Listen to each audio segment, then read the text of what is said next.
to see you all here. Lively group. I think we could tell when we started us off. So Amy, I'll let you go ahead and introduce yourself first. Kind of give your story, and then we'll go from there. Anyone, can you just raise your hand if you don't know who I am, so I know how deep to go? A lot of people, right? Yeah. Okay, great. So my name is Amy Landino. I specialize in video content marketing. I own an agency called Aftermark. We help brands tell their stories with video. As Phil was saying, I got my start on YouTube. What year is it? A long time ago. It was probably about 10 years ago when I really got started. You'll hear more about this later in my session, but overall, I think the takeaway for me to tell you about who I am is I figured out how to share something really powerful with one type of person, and that is what we do in marketing today. So no matter who you are, what you're doing this for, there's probably going to be a moment today where you're like, well, we're different, or we're special, or we're B2B, or we're this, or we're that. At the end of the day, what we're all doing is talking to people. We're just using digital tools to do that, and I fell in love with video a long time ago, which is why I do that in that way today. I wrote a book last year called Vlog Like a Boss. It's a very practical guide on how to get started with video. I feel like practical's probably been my middle name for the last 10 years too. I do a lot of educating on my YouTube channel on what you can do to take action in this moment right now to go after the life you want, leverage online tools to make that happen. And I have a beagle, so. Fun fact. Love it. So for me, Brian Fanzo, iSocial Fans. I like to say I'm a change evangelist, millennial keynote speaker.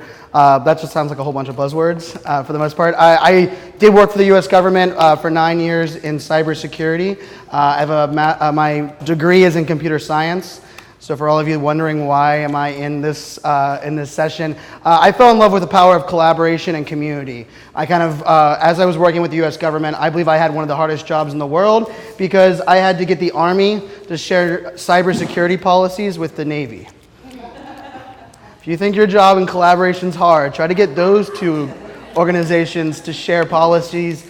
And I really just love the ability, thanks to digital, for us to connect. I traveled at the time 3 trips to Iraq, 2 to Afghanistan. I've now been to 74 countries, which is kind of cool from a traveling perspective. But I've been to far more locations thanks to digital and social media. And after I kind of worked in the government, I kind of fell in love with not only the ability for what technology is, but I started to work for a data center company. So just as you thought cybersecurity was odd, I decided to go to the most boring technology that exists. Hopefully nobody works in the data center that's in here. No surprise there's not a data center in here when it comes to storytelling. But I worked at a startup in the data center space, and really I had my dream job, which was a technology evangelist. Those that are familiar with Guy Kawasaki and what he did at Apple, or Robert Scoble, what he did at Microsoft. Really my job, I had a dream job. I reported directly to the CEO. I had a dotted line to the CMO and a dotted line to the CIO. And I had no KPIs. I had a team of 13 employees that worked for me at the time. And our job was really to better understand what our clients, customers, and employees wanted as a not only from a customer perspective, but how do we keep the culture growing? I had a very interesting job in that sense because we were going through a massive boom. When I started in the startup, there was 256 employees. When I finished 2 years later, we had 614 employees. We were hiring 12 new hires a week on my team, and our job was really to help them not only understand the culture, but we were changing the culture in the business. And I quickly realized that it's hard to get budget in HR, also hard to get budget in the technology space, but marketing had a lot of budget. So I started to spend a lot more time understanding what our CMO's pain points are, started working with our customers and clients, and I really do love the ability to connect. And now I've been an entrepreneur for about 5 years, and like Amy and I connected a long time ago, just really on the power to share stories. I like to say we're living in the greatest time in history. It doesn't matter where you live, it doesn't matter your background, your resume, your sexual orientation, what you like, what you don't like. You have the ability to connect with people around the world. And so we've been able to work with a lot of brands. We've actually worked with very similar brands. We're going to talk a little bit about that through the workshop. But I think for those that are in this room, both of us kind of believe in this idea that right now, where we're at, you just have to get started. You have to not only do something, but you also have to find the mix between keep it simple, stupid, and do something that understands your brand message. So throughout the workshop, we'll kind of give some examples of the brands that we worked with, also kind of where we've come from. I think Amy and I are going to bat some questions back and forth, kind of start this whole thing off, and then kind of move forward. And Amy, I told her story last night at dinner, but Amy was one of the people that when I was trying to get into marketing, I actually searched social media marketing on YouTube, and her videos came up. And I can tell you, if you search and get on her YouTube channel, you need to block off about an hour and a half, because you go down a rabbit hole and then you're watching video after video after video. And then eventually I listened to her podcast. We got to become really good friends. Her husband's one of my closest friends. He introduced us. Yeah, I actually introduced them. So that I was good or bad, I was the reason that they met, right? And actually, her husband and I have worked on a couple really cool projects as well, kind of in the storytelling space. And so for a lot of times, I think what we're looking at, or what you guys are probably here for, social media has the power to do lots of things. But I think for the last, let's say, 7 to 9 years, what it's really done is it's distanced ourselves from the consumer. A lot of times what we've been doing is like, okay, well, how do we scale? How do we get further away from what really our customers want? And where we're at today, people don't trust a brand. People don't trust a logo. People are looking for trust, which is hence the shirt, right? A little branding there. And I think that's where you come at. So Amy, I'm curious from your standpoint, you started vlogging a while ago. Share your thoughts on really even where storytelling has changed since you first started putting out videos and working with brands to where we're at today.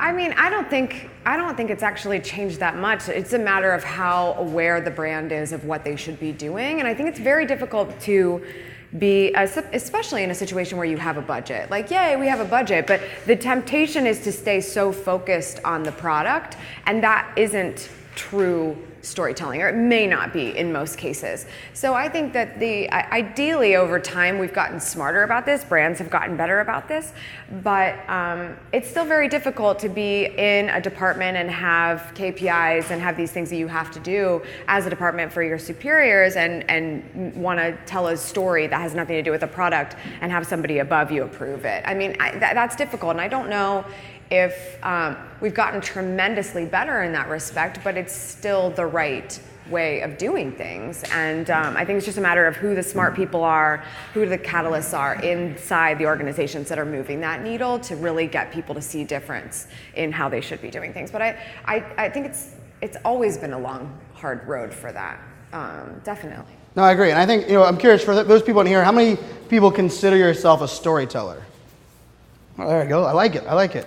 How many people here love being on video? Mm-hmm. All right, like 4 or 5.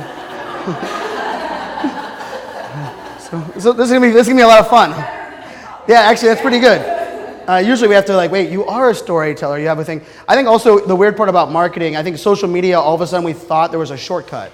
Even the fact that we hired interns to be our social media, and then we told them, you need to be the face of the brand, you need to be customer service, you need to tell a story, you need to reach our audience, you need to give us ROI, and you can't screw up, right? Because if you do, we just fire you. And to your point, I think marketing really hasn't changed. We just have to remove the idea that what we do online is a shortcut. Right? It's the same building long-term relationships. My dad owned a peanut brittle company, Old Dominion Peanut out of Virginia, and he's a big sales guy. He sold the candy company to Mars Candy. But my dad, as I got into social media, was really confused on what I was doing. And I say that because he sold the company in 2011. He got his first computer in the office, I believe, in 2010. My dad was the anti-email in this business that was worldwide, shipping to Walmarts, Targets around the world, and he believed in one thing, the power of a handshake. And it's now a saying that I say all the time is that what we do online, the storytelling that we do online, is not to replace what we do offline, it's really to amplify it and connect it. So Amy, what are your thoughts where we're going from not only storytelling, but where we're going in this idea of connecting online and offline?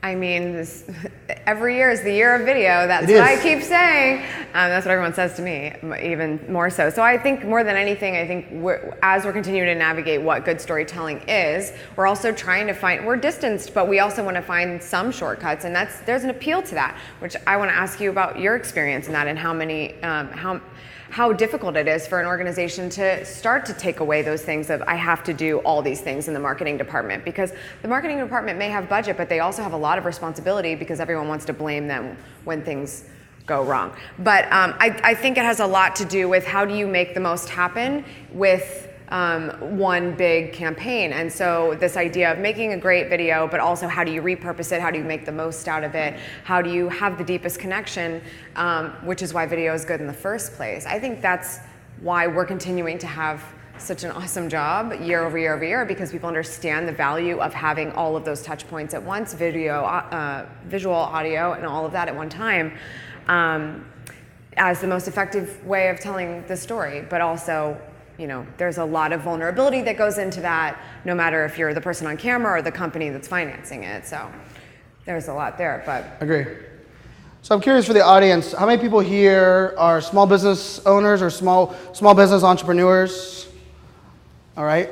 How many people work for enterprise, medium-sized business, kind of working for a bigger company? Yes. What about, and then a bunch of people just don't like raising their hand? Who's here for fun? Yeah. Excellent. Hey, that's even better. Excellent. Yeah, go ahead. Yeah, no, I mean, I'm just curious, I want to know how we can make this the best use of their time, for the entirety of this. I want to be able to focus, because I love that you're all here and you're all here for different reasons. So I would love to hear some of the things that you're struggling with in your own organization, so that we can really try to narrow in on that. Because I think we're going to find that even though there's different people here for different reasons, fun, or you're in a department you're hoping to move the needle on, we all have a lot of the same issues when it comes to this. So is anyone brave enough to share what their biggest struggles have been in sort of a marketing and storytelling aspect of what their work is? Don't be shy. We know you're not shy. We heard before we started. You're Yeah. not shy. I'm actually a professor of marketing at Wichita State.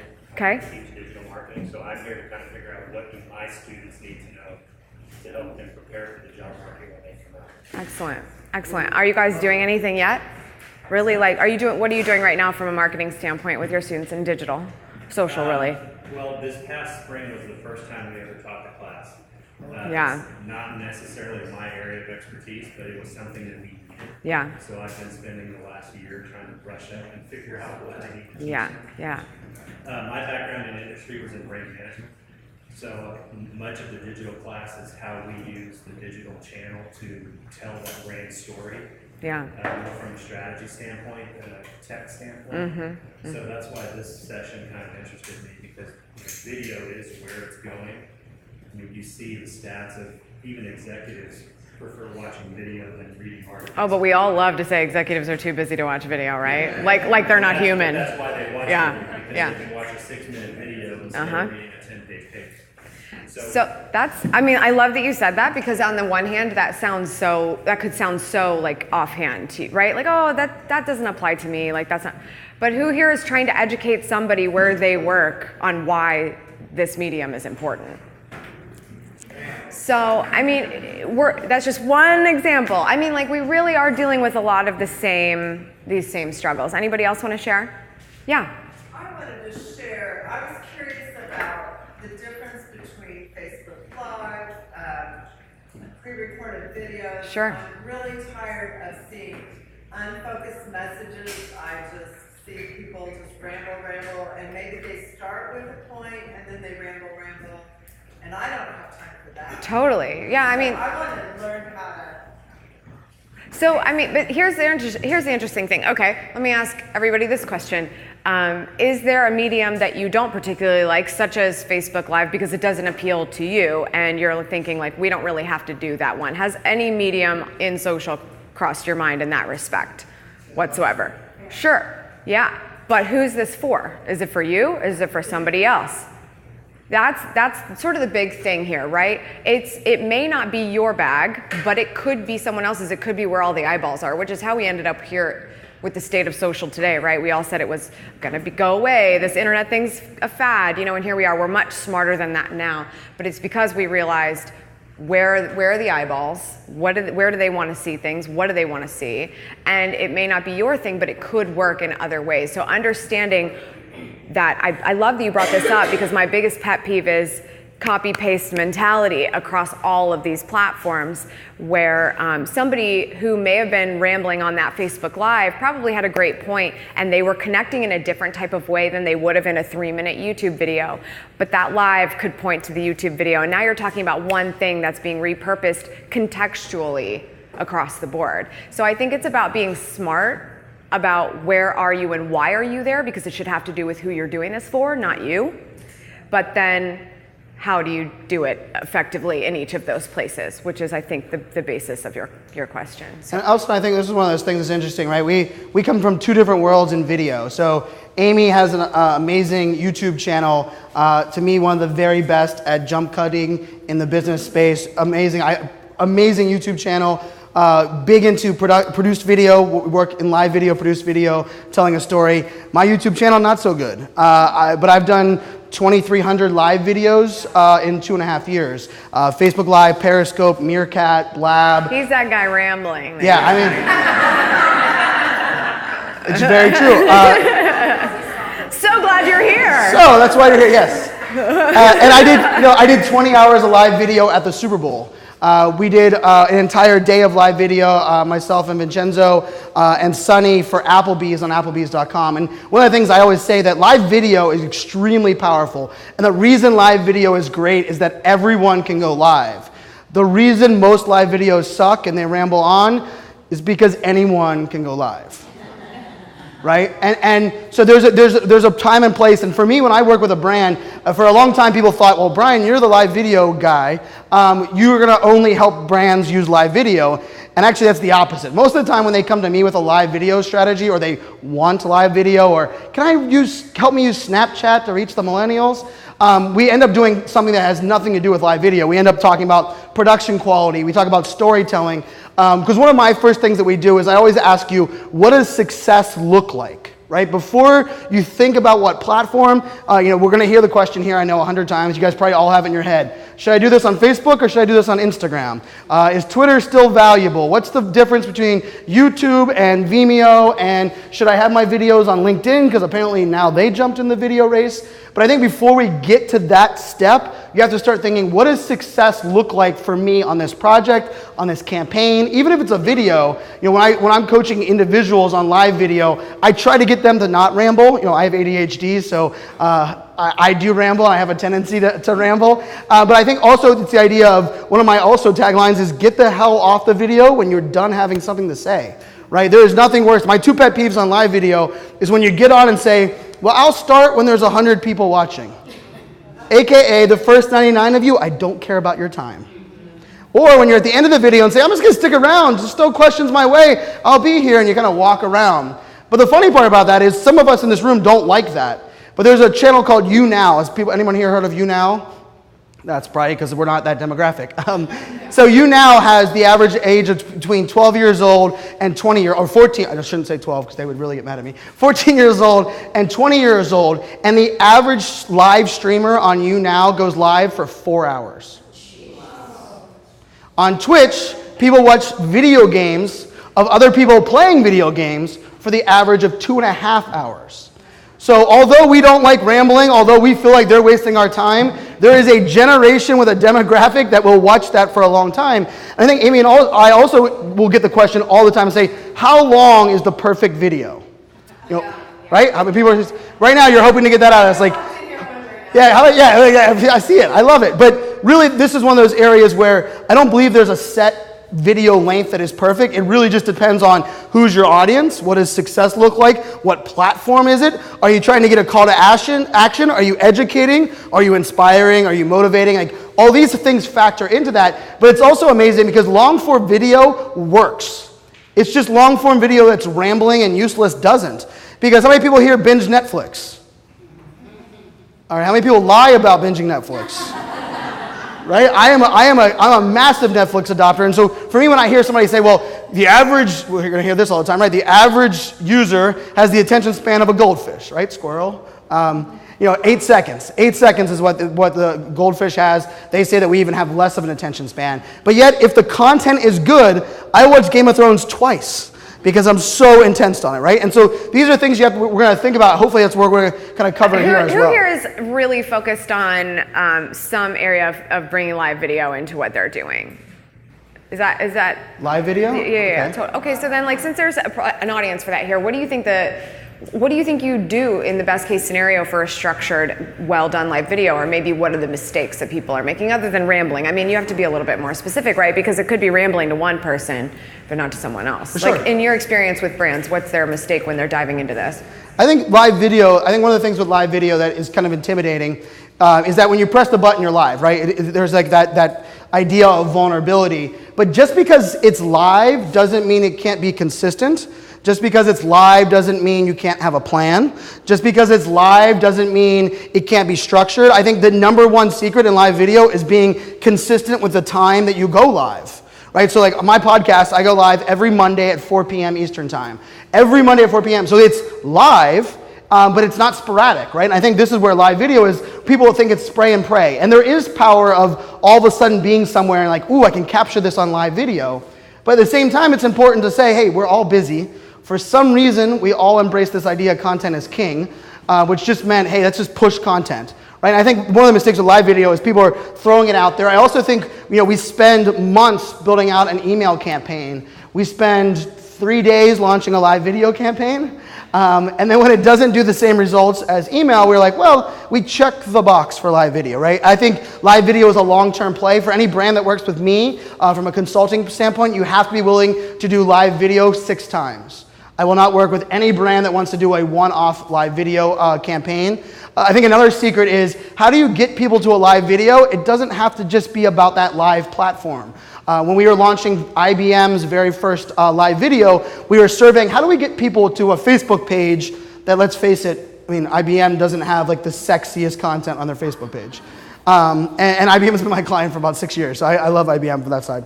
But one of the things that we figured out was, well, we don't want to worry about Facebook getting them to a Facebook Live. We're going to actually use their email to bring people to a Facebook Live. So we did a 6 email drip campaign that brought people into Facebook Live. What we did is we started educating them and saying, hey, just so you know, you're going to have a chance to talk to the CMO next Friday on Facebook Live. 2 days later, we sent them an email and said, here's a preview of what that Facebook Live will entail. And it was actually the CMO holding her phone and like walking forward and saying, hey guys, I'm super excited to be on Facebook Live. I'm gonna be sharing these questions. You're gonna be able to ask me questions, right? And then we did an email that said, have you ever wanted to ask the CMO of IBM questions? And it was funny, we got emails back from that one that said, from business partners that said, I've been working with IBM for 30 years and I can't get a meeting with her. How do we get this Facebook Live thing, right? So I think this is another mistake, is they think about the live platform and educating the live platform only on that platform. And my secret is, go to where your audience already is, educate them on why you're doing the live video, and then they'll come to you. Because if you noticed, even in that email sequence, it wasn't until our last 2 emails that we dropped a call to action. We didn't even have a link to the Facebook Live because we wanted to inspire them. If the email just simply said, you need to be on Facebook Live, we're going to interview the CMO, nobody would have showed up, right? And so I think this is one of those spaces too where live video really does require a thought process on how do I educate people where they're at, and how do I give them a reason to come consume the content. And then last but not least, the live video content has to be engaging, right? We've seen live video all over the place. We see, the inauguration. There's a difference between just consuming TV on Facebook Live and having what I call participatory content conversation on Facebook Live, right? So if the people that are on Facebook Live are not answering questions or looking in the comments, that's a different type of Facebook Live than just we could have put the live video here and just done it in the room, right? So you also have to kind of engage that. I think a lot of people get that wrong. We're like, well, I tried Facebook Live, there was no engagement. And I was like, well, did you read the comments? And they're like, there's comments on Facebook Live? I heard that twice from a company that, well, actually, I think they ended up working with these guys because they had used the wrong agency on their live video. They're now actually working with Aftermark. But yeah, that's where I go with live video. What are your thoughts on produced video from a brand? Where are they making mistakes? What are some things that either they do really well and then some things they don't? Yeah, and I always go into this in my presentation later, but sorry if I'm like duplicating, but I think the biggest thing is that we always want to not just focus on the product, but focus on who we are. And your story may or may not start with who you are. I mean, every story is different. At the end of the day, someone's going to figure out who you are, what you do, how you can help. But if you never really got in the door in the first place, then you're in trouble. And so I think that that's really the biggest mistake is if somebody came to this piece of content for a specific reason and you don't make good on that really, really quickly, you're not keeping attention. 8 seconds is the bar that we use on YouTube for somebody to make a decision to stay or leave. A YouTube video, that's very kind compared to Facebook. Facebook, they're serving you up all kinds of views because you've done a lot of nurturing of relationships in that area. Organic is arguable right now in terms of how kind it's being to you, but you're getting views in the first 3 seconds. And then if somebody stayed or left at that point, you really need to go deeper in your analytics to figure that out. And you don't have audio helping you. You're just visually there. So I think the biggest thing is if you don't make good on the promise you made for that piece of content as quickly as you can, you lose attention and you think you did a great job because you did this thing. It's, yay, it's out into the world, awesome, we have this much impact. But the reality is, like, what was the audience retention? Where did you lose people? Did you talk about who you are and what you do and what your title is for 30 seconds? Did somebody stay that long? Did they skip over it? Did they get to the point that they wanted? And I think that's been the biggest mistake. It's very easy to get caught up in how do we make sure that we knock out the things that are important to us early on. But even if you did all your research on who this is for and what they care about, and this is a good piece of information that they want, or it's entertaining, and you go to all that effort and then you ruin it by just focusing on yourself for the majority of the video, that's the biggest mistake. That's the biggest mistake. And I think that's extremely important, right? You have to not only capture their attention, but one of the other things is you have to figure out where they're watching it, right? Or where they're consuming it. Amy said earlier, I don't know how many people caught that, you don't have the benefit of sound. How many people watch video with sound on at work? So you're scrolling through your feed, usually under your desk, or on the toilet. Let's face it, these are our places. And you don't have the sound on. So now not only do you have to be captivating in a way that keeps people either to save your video, I found that out for me. A lot of people tell me, Brian, I don't watch your live video. I saw that you were live. I noticed that you were here, and I pressed save on the video because I want to come back and watch it when I can turn the sound on, which is pretty awesome. I also probably believe they never go back and watch it because we all have, I've saved, bookmarked everything. Bookmarks. Yes, bookmarks, yes. Lots of those that I never actually went back and watched. But if you're not having the benefit of sound, that's a major issue, right? We have, actually, when we got here, you were doing captions for one of your videos, right? Talk about that part. What are some things that, if that in first 8 seconds, for those that are, and this goes across every platform in my opinion, right? I do believe you have to capture attention immediately. And it doesn't matter if it's on Instagram stories, it doesn't matter if it's on a live video, it doesn't matter, in my opinion, on YouTube, even on LinkedIn, what your status update is on LinkedIn. If it doesn't capture someone scrolling through, I mean, our pace of scrolling right now is pretty darn fast. What are your thoughts? What are some of the things that people can do in that first 8 seconds, besides not focusing on themselves, to really, I'd say, stop the thumb? Well, the first big thing is that a face goes a long way. And that's why I always say subject first. You've got to get someone on that screen that's going to take me through this process. Because it's really lovely if you could just spend your budget on some lovely little commercial of your logo floating on a beach and things like that, and this great musical background. But if that's the first 15 to 30 seconds of the video, this isn't House of Cards. That's not what I want. That's not what I came here for. I want to see something relatable that's going to bring me in and keep me there. So I think that's really, really, that's bar none the biggest thing. If you think about subject first, it can also it could be more than just a face. It could also be the end result. So let's say this is a tutorial of some kind, maybe a video that gives you something at the end of it. Well, show me at the beginning that it's actually something I'm gonna want. And I always compare it to sort of like a hair tutorial, right? I want to see your bum fishtail braid at the beginning. I don't want to wait till the end to see that, so that I can see if I want to watch the instructions to get to that point, right? So, and you see this a lot in tech too. If someone's saying, I want to talk to you about this device, they show that device right from the beginning. There's no mistake that this isn't some poser saying I'm speaking from hyperbole and things like that. So subject first, I think, is massively important. And it's so easy for brands not to do that, because it's lovely to put your logo and all this fun stuff at the beginning and then just skip to the personality who's dreading being on in the first place until later on. They think it's better that they're not there at the first second, but it's the worst possible scenario. I have a question about Yeah. that. How would you, because I've worked for a lot of different, I do a lot of video in a lot of different venues, and a lot of businesses, they want their logo first thing. All day, every How would day. you phrase that to somebody you're working for? Like, I mean, obviously, you could put your logo Everywhere. in the beginning with Everywhere. the face. Yeah. How would you phrase it? I totally understand the importance of brand, and that prestige needs to be there. That's usually the biggest focus of a company that's saying, like, we're going to do this online video thing. How's that going to be professional? If you've got to plant your logo somewhere, do it. I mean, YouTube gives you the capability to bake it in. I shouldn't say bake it in, but add it as a feature, like a watermark or something like that. Whoever is in this video should be wearing it on their shirt. Are you in the office? Is there branding behind you? Are the colors your colors? There are so many things you can do to set the tone for what your brand looks like.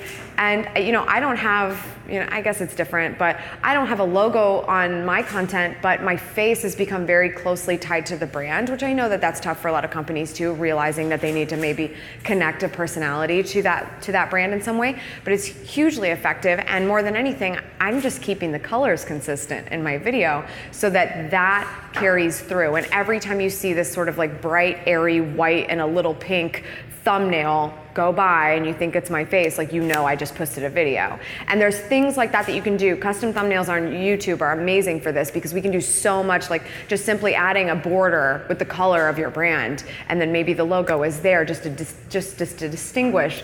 There's so many ways to do it. And so I think I would explain it as, rather than having this thing just pop up for no reason, which is, don't get me wrong, there's YouTubers that have massive followings that do this. So it's very difficult for me to sit here and go, don't do it, because you could point to a million examples of people that are doing it, but it's sheer laziness. I would be explaining it as context. What is the context of this environment, and how can you just make your brand name such a natural piece of the conversation? It doesn't have to be the conversation. That's how I would explain I'd also go with reminding them where they're consuming it, right? This is not TV where you're scrolling through a channel and you have no idea what channel you're on. For the most part, they're seeing it in their feed after they're going to a YouTube channel, right? Or your Facebook icon is next to the brand logo on the Facebook page that you're consuming it on is right there, right? So sometimes you have to kind of say, hey, the brand will be well represented on the page that it's being consumed on, right? Even on Instagram, a lot of the things that we've been talking about on Instagram was one of the things that most people do on video is if they find a video they really like, they click on the name so it goes back to the profile. So your profile, actually the description of your profile, probably more important at that moment than having the logo in the video, right? So I think throwing those kind of things around are also important. Using thumbnails. Thumbnails on Facebook Live now really work amazingly. As soon as the video is over, I upload, because now, for those that are on Facebook Live, once you're done with Facebook Live, you can actually go in and edit. You can add captions. You can title it. You can put tags now even on Facebook Lives afterwards. But it also allows you to add a thumbnail. So oftentimes before I'm doing a Facebook Live, we will stage a picture, and then we'll hand it to a design team that will actually give us a custom thumbnail the minute the Facebook Live is over. Right? So now all of a sudden we're leveraging what Amy and especially produced video do on YouTube. So that's something I would think about as well. I'm also a big fan of showing them multiple examples of really good videos, and at the end say, did you realize none of them had their logo at the beginning? And then they're like, oh, you're right, and say, okay, we're going to try this way as well because you just really like these 5 videos. I did that with one of my CEOs who was really stuck on us and he wanted everyone in the same color shirts. And then he goes, but talk like you're just a customer, not an employee. Like, thanks. But yeah, those are some of the ways. I think those are great ones. What other questions? Throw a couple questions at us. And we have some examples we're going to show you on a couple things as well. We'll go here first. So we don't have like a big presence in social media. It's kind of a way we've been moving towards to get some of our hang-ups that are old school. Mm-hmm. But we plan on starting like a series of things to try to get like a better presence. And then, so like what's a good mix between something that ties someone and gets them interested, but like also the amount of like influential information that you should have to try to So I think you'll hear things like the 70-20-10 rule, right? So 70% of your content should just be educational content. 20% of the content should be your content, but have some kind of mission. 10% of it should be a call to action, driving people to somewhere or something. I think we're living in a weird space in social media at the moment. If you tell people to go somewhere else for the most part, they're not going, right? I mean, how many people here when you say, go for more information, go to this, and you're like, I'm on my phone, like, I have to open a browser? I'm like, no, it's not happening. I mean, like, I just a little disagree, but only if you're right on the experience side. Like, you have to understand the experience. If it is not easy, they're not going to do it. And if you give people too many things to do, they're not going to do any one of those things. It's very similar. So it's that clarity. But if you say like, look, this is so in tune with what you just wanted, and so now my call to action is for you to go someplace else. So if we're talking about building out a presence, and let's say we're getting traction with some content on YouTube or something, and now the next step is, man, we really need to get this Instagram moving. What are you doing to call action at the end of a video? What's the purpose of that video to get them to say like, okay, now that you just enjoyed this 3 minutes of content, the next thing for you to do is this, and follow us on Instagram, because that's the only way to make that work. So I do think that it's possible. I mean, like, because I do it all the time. But I think something you said there was super important. It's it has clarity. to be simple. Right? I mean, I worked with a very large Fortune 50 brand just recently in the last 30 days, and they asked me just to give them a survey on what was going on. And it's a very powerful, brand loyalty is amazing, but they weren't getting the numbers they thought. And so I'm watching it, and the person on screen is super engaged, and they go, what I need you to do, and I'm not gonna say the brand, you need to go to blank.com/ and then they give the name. And I was like, wait, and all we simply did was short URL'd it with a short URL, and 400 more clicks the very next video we did than the prior video, by simply giving them a simple call to action, right? Instead of saying this giant URL, we simply said, I'll just say it, NASCAR.live. Go to NASCAR.live and you're gonna get the content you want. All of a sudden, 400 times more people than when we said NASCAR.com/race, and so that simplicity is extremely important. And you can make it even simple. I mean, like in that situation, you kind of, it's an opportunity to brand, to be able to shout out that URL all day long. Like, I would take that opportunity. But at the same time, it's also why we have things like link in the description, link in bio, swipe up, because we want it to be so simple. So leveraging that is extremely important and absolutely possible. And back to the question on growing social media, I think, if it's not too late. It is a little late in the sense of where social media is, but one of the secrets I think with growing social media today, and it's not really a secret because YouTubers master it I think better than anyone else, is collaboration, right? Collaborating with other brands, collaborating with other people. If you want to grow your following, I think some of the people that do it best are actually here in Wichita. Jen Cole and Julie do an amazing job of doing, much love for them, right? They're awesome. I don't even think they're in the room, but we can still give them love. But they do an amazing job of, for them, they'll go to a local brewery. I was actually at the brewery yesterday, the Hopping Gnome Brewery, and I walked in there, and I gave them all kinds of love, went and gave a hug, and my first time there, and I was like, I know you guys, I love you guys, I can't wait to try. I already knew the names of the beer, and they're like, wait, how does that happen? Well, you collaborated with someone that I was watching them video broadcast Facebook Live from this brewery, right? So now the brewery is sharing it out on their channel, the marketers are sharing it out on their channel, and all of a sudden I came there, right? So one of those secrets for kind of growing today is definitely through collaboration. It's just your brand pumping out your message, it's really hard to grow a following today because a lot of people are overwhelmed. Hey, we're following too many people. Unfortunately, I ran into that yesterday. Facebook, for some weird reason, automatically gave me a new Facebook page out of my profile. And so everyone that was a Facebook friend of mine got a push notification that said, you've been added to Brian Fanzo. I know I have a customer service ticket with Facebook right now. You've been added to Brian Fanzo's Facebook page. And I got easily 25 Facebook messages like, what the hell are you doing adding me to another page without asking my permission? And that's today's consumer. Don't force me to follow you, but give me the reason why, right? So to the other piece of that is, I think when you're starting there, you have to give people why that they should be on your channel. The other thing is there's a ability, and Amy, maybe you can talk about this as well. You do the monthly vlog series, right? You're inspiring people to do an entire month, and these are some creative ways to get people started. But I think episodic content, right? The reason that we go back to a TV channel, I use this example all the time to date myself, but my reward from my parents for being good in high school was that I got to stay up on Wednesday nights till 9 p.m. Does anyone here know what was on Wednesday, 9 p.m. During the week? Let's just say in the late 90s? Not Seinfeld. No, close. 90210. Big 90210 fan. Big time. And that's how I was rewarded. And if you think about it now, like back then we showed up because we didn't have DVRs. No one could figure out how to program a VCR. So we'd show up every Wednesday night at 9 p.m. I get to stay up late if I got good grades. Wasn't often enough. We would watch that content. And now when you look at it, people are only going to come to your channel if it's that kind of content, right? The idea that every week, I'm actually traveling the world with a guy named Damian Ross. You'll probably see him in here. If you really can't miss him. He's 6'9". He has a giant beard, and he's traveling the U.S.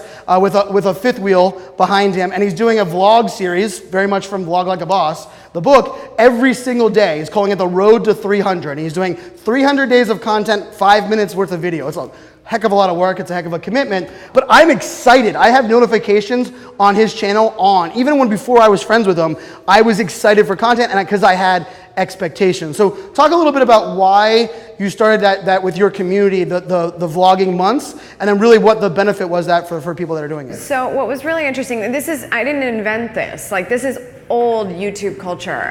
It's called Veda, vlog every day in April or vlog every day in August. And then they have like Vlogtember and all this kind of crap. But Veda was something that I always did because when I was vlogging personally, just sort of when I was getting my start, I just wanted to have a reason to update more often because it was just more experience. And when I started the new YouTube channel, the one that's newer now, it's old now, but I realized I was educating people about the same thing. I was educating them about consistency. So we started, I guess it would be 10 seasons ago, Veda within the community, and it was called SSS Veda because my channel used to be called Savvy Sexy Social. So it was SSS Veda, and if you wanted to, you'd upload a video every day in April and August. And we had a content calendar with prompts so that you never had a reason to say no. Even if it was like, what's your favorite color? You had to record a video that day. And the reason that was so effective is so many people did that. And it became so wildly popular, like beyond my own control. Absolutely insane because so many people were meeting each other. It was really cool when you are going to do something that is so risky and so hard and so trying, but you're doing it with a lot of other people that are going through it at the same time. So I think that's why it ended up taking off. People really learned what it meant to create consistently, always come up with something to talk about, and learn that you really could update it, like, just knowing, how you run a half marathon, like, holy crap, I can run a half marathon. It was like, holy crap, I can upload 30 videos in a row. And that's a really big moment for people to learn. So I think I don't know if that directly ties to episodic, but it certainly ties to the human connection between a viewer and a creator and that reliability, because that first level of trust that we're building is simply, are you going to show up when you said you're going to?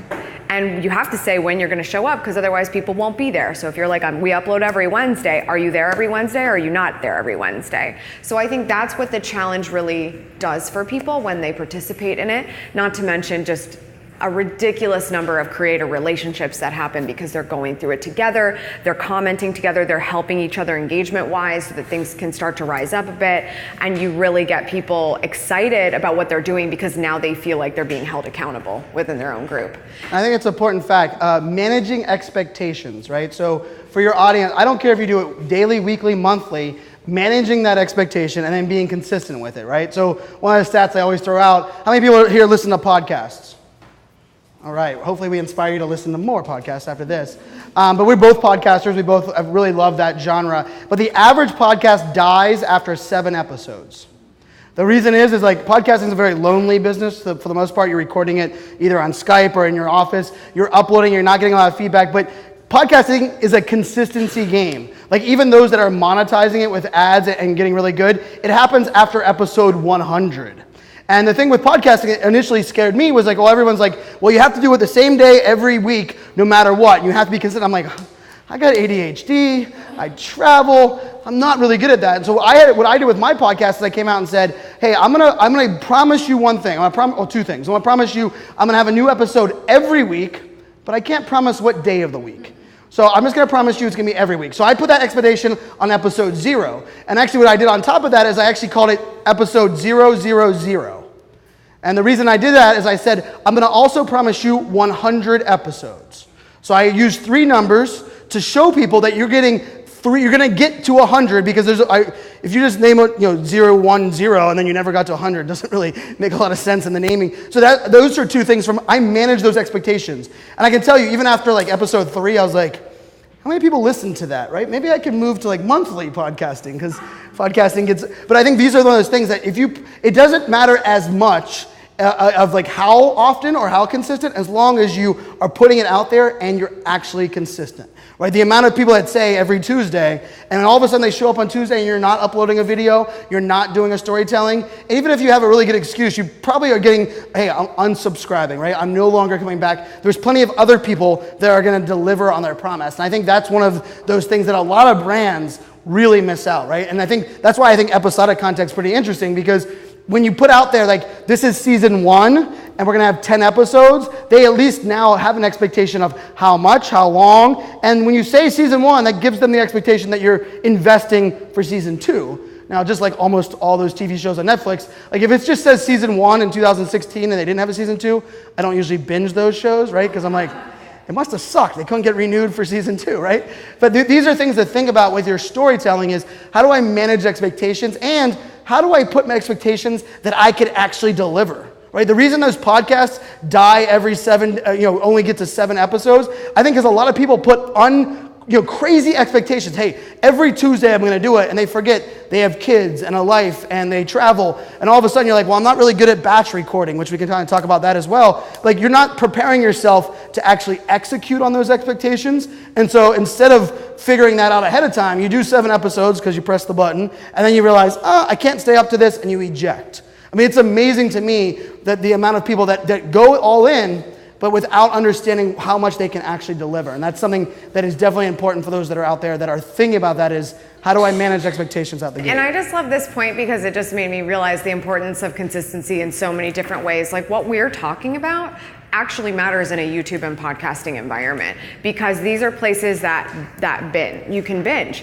Has anyone gone to Facebook recently and searched for a video that they watched one time, or tried to search for it and like kind of spent some time on that? Is that relatable? That's tough, right? Because Facebook sucks at search. It's terrible. So when you think about why we're being consistent from a podcasting or a YouTube perspective, it's not the same as why you're being consistent on Facebook. You're doing it in this situation so that those archives work for you. The more you have, the more likely you exponentially grow over time. Somebody who sees a video, they like what they see, YouTube is going to continue to recommend something relatable from that channel. It's not that it's not the same in other spaces, but in a space like Instagram and Facebook, where this content is going to die off very quickly, you're creating consistently just to be there, just to be in front of people. Right, and so I mean, it's amazing how important consistency is in social media. I think there's no other way to put it out there. It's consistent to get it in the feed, consistent so that people have expectations, consistent so they know who you are. Question back in the back. This might be a very basic question. I'm so sorry. We love basic questions. I think I'm delightfully ADHD, right? So Yeah. I'm great at scripted. I can do podcasts. I can do videos that are posted on YouTube. But Facebook Live scares the shit out of me. And so Me why too. to do it? What does this matter? Could I do a YouTube video and post it to Facebook Live? What are your thoughts about this for those of us that ran? She even said, I just did. she just said me too. So I'll let Amy handle that from a standpoint of the person that I looked up to for video creation and doing video on YouTube. I do all the live videos. My focus on so we should have 2 different answers to this. We totally should. But yeah. So my focus is like, where is your main area of content going to be? There's having your home base, which is probably your website, but then there's probably an area of the social world that is your main hub of content, where you're going to the party that already exists and getting out there. For me, that's YouTube. For a lot of my clients, it's either Facebook or YouTube. And so with that being said, if I'm looking at, let's say it is a YouTube presence that we're trying to elevate, the focus is going to be very much there a lot of the time. But then leveraging everything around it to build that up is super important. And everyone knows the YouTube links do not work on Facebook. Are you familiar with this? They're not really great friends, right? So they do, but it's not, it's not a value to them because YouTube makes money on youtube.com. They want you to watch there. They want everything happening there. Facebook makes money by keeping you on Facebook, so to get you excited about a YouTube video doesn't do much for them. However, I can go live on Facebook and sort of do what we were just talking about earlier. Here's my main point, it's here. I'm trying to get you there to watch, but I have to do it in a context way that's gonna make sense for you. So if you're hanging out on Facebook and I go live and I start talking about something that's of interest to you and the call to action is, oh, by the way, I just published a whole video on this in deeper detail, go check it out, youtube.com/AmyTV. I'm not putting the link in the caption. I'm physically just telling them to go there so Facebook doesn't like kill my post, because if it's got links in it, they're not going to be happy with that. It's amazing what Facebook knows you're doing in the captions. But that's what I'm going to use that for. So I think the biggest thing is, and we'll probably have the same lesson at the end of this, but every platform has a different purpose, and just understanding that they are not equal, but we're going to be a rock star here, one or two places, and how do the rest of them support that? That if you think of it that way, it's way less intimidating. And it's a lot easier for you to go, okay, the minimum I need to go live on Facebook is 10 minutes. Can I take this topic and really welcome people into the room and have a good conversation with them and let them pick my brain for 10 minutes? And throughout, I'm peppering this call to action. You need to go to the thing. You need to go to the other thing. Because if you say it well and you build it into the conversation very naturally, they'll do it. They absolutely will. You have to give them a reason to give a crap. So you're doing that. That's all you're doing. We're all just giving people a reason to give a crap. It's a matter of where they happen to give a crap. Are they hanging out on Instagram? Are they hanging out on Facebook, LinkedIn? What is it? So I have and I'm gonna probably talk about this on stage later on today, but I have a saying that how many people here have watched the movie Field of Dreams? I mean, you're out here really in the Field of Dreams. And the tagline simply, if they build it, if you build it, they will come. And today, if you build it, nobody's coming. I don't care if it's a website, I don't care what it is. You have to actually go to where your audience is. And so I look at live video, great live video in my opinion, amplifies all of the other marketing and great things that you're doing. So to first answer your question, no, you don't have to do live video. And that's why a lot of times when I'm working with people, live video is the 8th thing we do, because I say we need to get there first. You can't tell a story. You don't even know who your audience is. You can't even tell me where your audience currently is engaged. So there's a lot of things that go there. But I also make the statement, and I will say this every place that I go, is that I don't believe there is an industry out there. I did a mortuary. I did a 10-series live video for a mortuary because of this statement. But I think every industry can benefit from live video, but it doesn't mean you have to be doing it, right? And so a lot of things, my favorite thing for live video is I use the word access. How do you use live video to get access to something you can't get anywhere else? I remember when you were launching the book. Right after about the book's coming out, you did a live video where she's sitting there talking about her feelings and how that book felt and all of these things. And you were so compelled because she gave us access into her thoughts, access into this piece. And that's much different than just doing the video where she announces a video with a music video for your book, right? So when I look at live video, I look at it as access. I also look at each live video channel as completely different, right? Going live on Facebook Live, we just talked about Facebook sucks at search. People that are watching your Facebook Live know who you are as a brand because they liked your page, right? They already liked your page. If you go live on Periscope or what we call Twitter Live, more than likely, most people are just stumbling across it because they're following a hashtag or someone retweeted it. How many people reshare a Facebook Live from a brand to their personal account? Doesn't happen very often, right? I mean, think about why would you want some brand's Facebook Live in your time hop a year from now and says, hey, did you remember? Like, you posted a picture of your kid and you shared IBM's story. No one's doing that on Facebook Live, right? So you also have to understand, okay, how are people sharing? What is their value? Like, I oftentimes use Twitter Live or Periscope Live video to drive people from an event. So an event right now, like, we can go out and do a live video and I'll use hashtag SMDayICT. Right? You don't have to know who Brian Fanzo is. You don't even have to have ever heard of me. You don't have to be following me. But if you're following this event hashtag, all of a sudden you're going to discover that live video.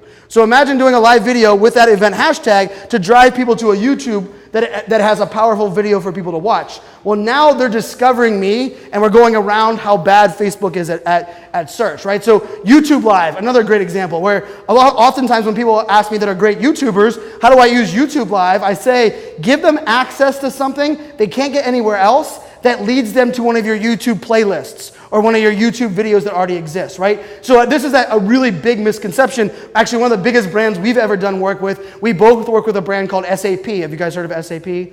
The brand, yes. So they're a big, giant technology brand. Not the sexiest brand you've ever heard of, but they sponsor things like the analytics of the Stanley Cup. They're on the boards, they do the tennis matches. But one of the things that we kind of did with live video for SAP was we used live video very sporadically with them just to get them going on live video. And all of a sudden they started to realize the power of live video. Then they realized the power of video. And interestingly enough, they worked for me to get off the ground and kind of embrace the messy, the imperfection. Then once they saw the light, they hired a company that does it really well, that has the team, that can storyboard, that does produce video. And so we've both been working with SAP now for a couple of years, and it kind of started with live video, but now they're doing amazing, really episodic type content, and they're doing it around the world, all these different pieces of content. And so I don't think you have to do live, but I do think live has a place, and I do think every industry can do live. We just recently did a live video for a boutique. They are a clothing company in Scottsdale, Arizona. They have one store. It's a brick and mortar. They're trying to compete with Amazon. And what we're doing with them is every Saturday morning before the store goes open, an employee goes live and it lets people watch, who's watching, vote on what's on sale that day. So all of a sudden, that store cares about their customers.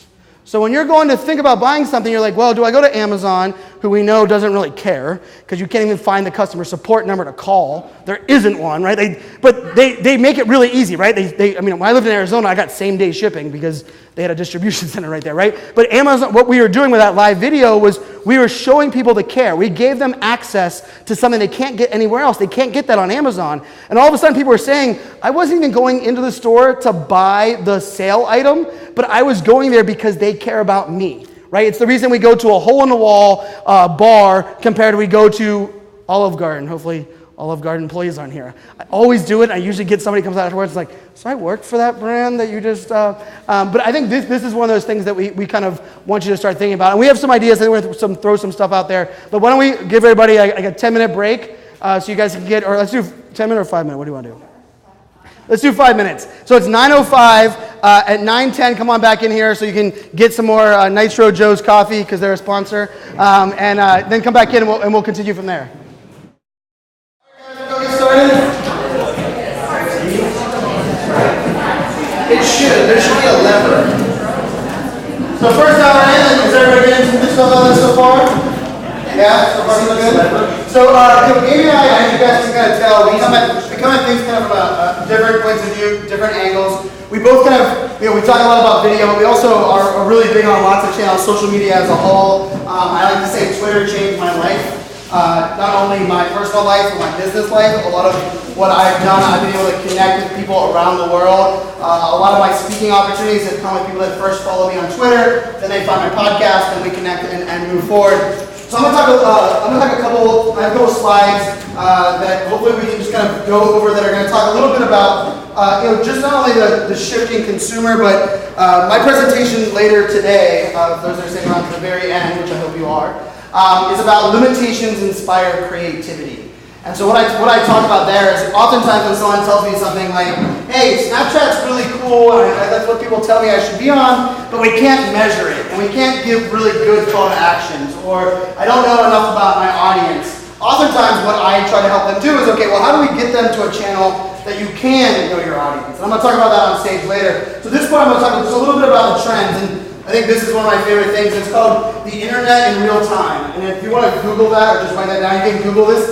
It's live every minute on the website on what's happening. I read it as a GIF, so it just kind of loops through this. But if you think about it here, I mean, every single, in real time, in 1 minute, you're getting 220 Twitter accounts created every minute, right? The idea that, this many emails are sent, 918,000 emails are sent every minute. This is just so we have like this content overload. And so a lot of when it comes down to brand storytelling is we have to ask ourselves, does anybody want more content?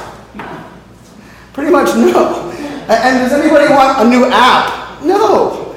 Like when you hear, like, and I'm a FOMO guy. I literally host a podcast called FOMO Fans, which stands for the fear of missing out. Like I am the bleeding edge. As soon as something comes out, like IGTV came out, I was jumping. People were like, why are you so excited? I was like, well, IGTV just came out. For those that don't know, that's Instagram's TV video channel. We can talk a little bit about that because it's definitely not a YouTube competitor, which some people are throwing out there. I think it's more of a different vehicle for Instagram. But a lot of times when I'm looking at things, I'm thinking, okay, how do we not disrupt the consumer's experience? And how do we create great content and bring it to where our audience is? And I like to use this as just a reminder of storytelling as well. And this is the one that I like the most. This is 2.9 billion with a B users in the world are using social media on their mobile device, right? So this is the total population, and this many people are using it on their mobile device. So you've heard things like mobile first. I say it's mobile now. Everything must come from the concept of you are consuming it from a mobile device. When I speak to these entrepreneurs that are under the age of 25 years old, I do a lot of that from a keynote speaker perspective, and I tell them the 90210 story that I shared earlier. First of all, they're like, what's 90210? Secondly, if they know what it is, they're like, why are you admitting that on stage? But then they say, well, why did you have to go watch it at that time? And why did you watch it on the TV with your parents? And why didn't you watch all the episodes at once? And a lot of that comes down to they consume a lot of them on your mobile phone. I can tell you I've been binging a lot of Netflix lately, and I travel a lot, and it's almost all been on my mobile device, right? Even from the standpoint of what I'm consuming on education, I'm a big podcast consumer for, I love video, but funny enough for me, I learn better through podcasting. So most of the podcasting I listen to are on technology and marketing and social media. When I watch video, it's more for entertainment. So I follow most video in that sense, but almost all of this is happening on a mobile device. So you have to start thinking about not only, hey, you have 8 seconds, but I use IGTV as a good example. Instagram is really only on the mobile phone. Right? 99% of Instagram content is consumed via mobile device. So as a content creator, as a brand storyteller, I like Instagram for that main reason.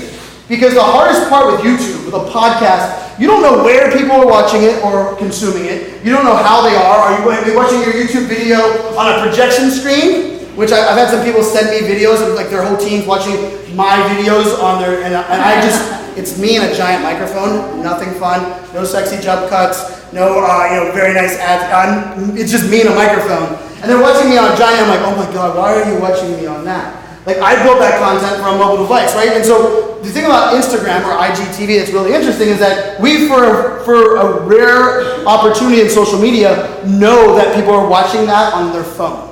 So now as a storyteller, I've eliminated one of the variables. And I think this is a variable we have to really understand, consider. Even as a YouTuber, all of a sudden if people are watching your video vertical, which means it's this big, are what you're talking about and the graphics you're using good enough for someone either to inspire them to turn sideways?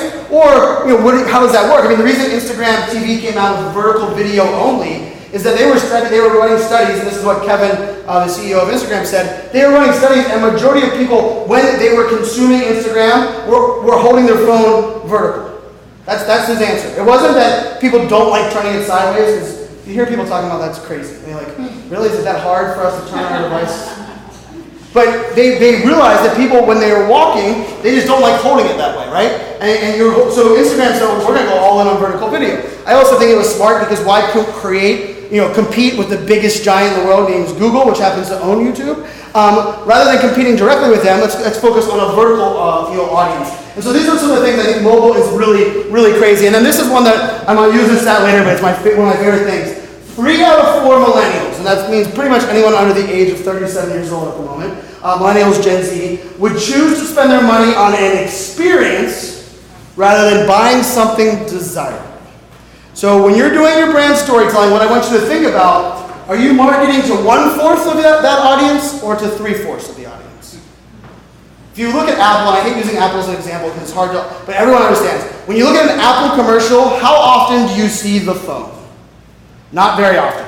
You see beautiful pictures, amazing video, all this story. And the reason is we don't need another phone. Like, please stop giving us a new phone every year. I have FOMO, so I buy every one every time.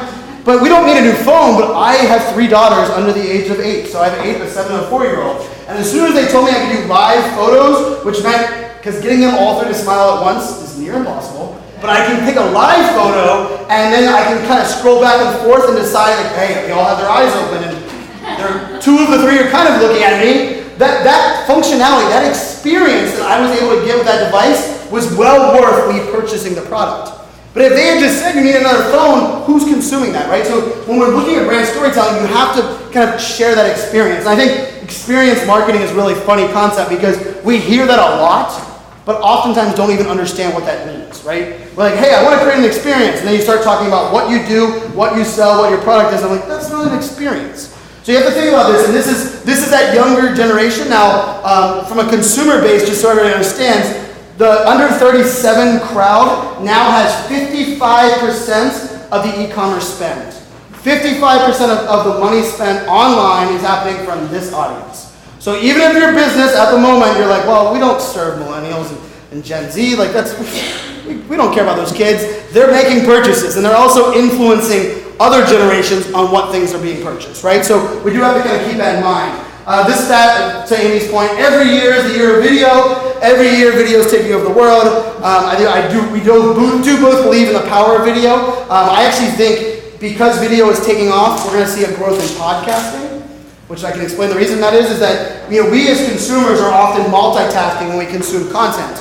Well, video really stops the multitasking for the most part. Some of us with ADHD, it's still a little bit of multitasking. But video really does. Great video captures your moment. You are watching, you are consumed. And here's the thing, if we are using that time we used to use to multitask, and we're so consumed on video, we now have to find new avenues to consume educational content. And I really think podcasting is going to grow because we're going to say, well, I used to listen to the radio while reading a blog and writing emails, right? Because we all have 20 tabs open, because just kind of the world we live in right now, right? I have 3 monitors, 20 tabs on each, and then I wonder why I'm distracted all the time. But in that sense, video is great video, which is not all video, right? This stat right here, 81% of internet traffic will be video. Nowhere does it say great video. Nowhere does it say good video. And this is cat videos playing the piano, right? This is really, and unfortunately, I'm a live video, I love live video. A majority of the live video that gets attention is the bad live video, right? Someone idiot shooting a gun out of his car and doing it on live video, right? Or someone having a discussion they shouldn't be having. So this is one of those things where you have to start looking and say, okay, how does it fit in my realm? But also, if everyone's attention is getting consumed by video, well, how can I take advantage of the other places? Because I'm going to talk about this later today. I love to zig when everyone's zagging. When everyone starts going video, and video is the big thing, I'm going to be really good at my blogs.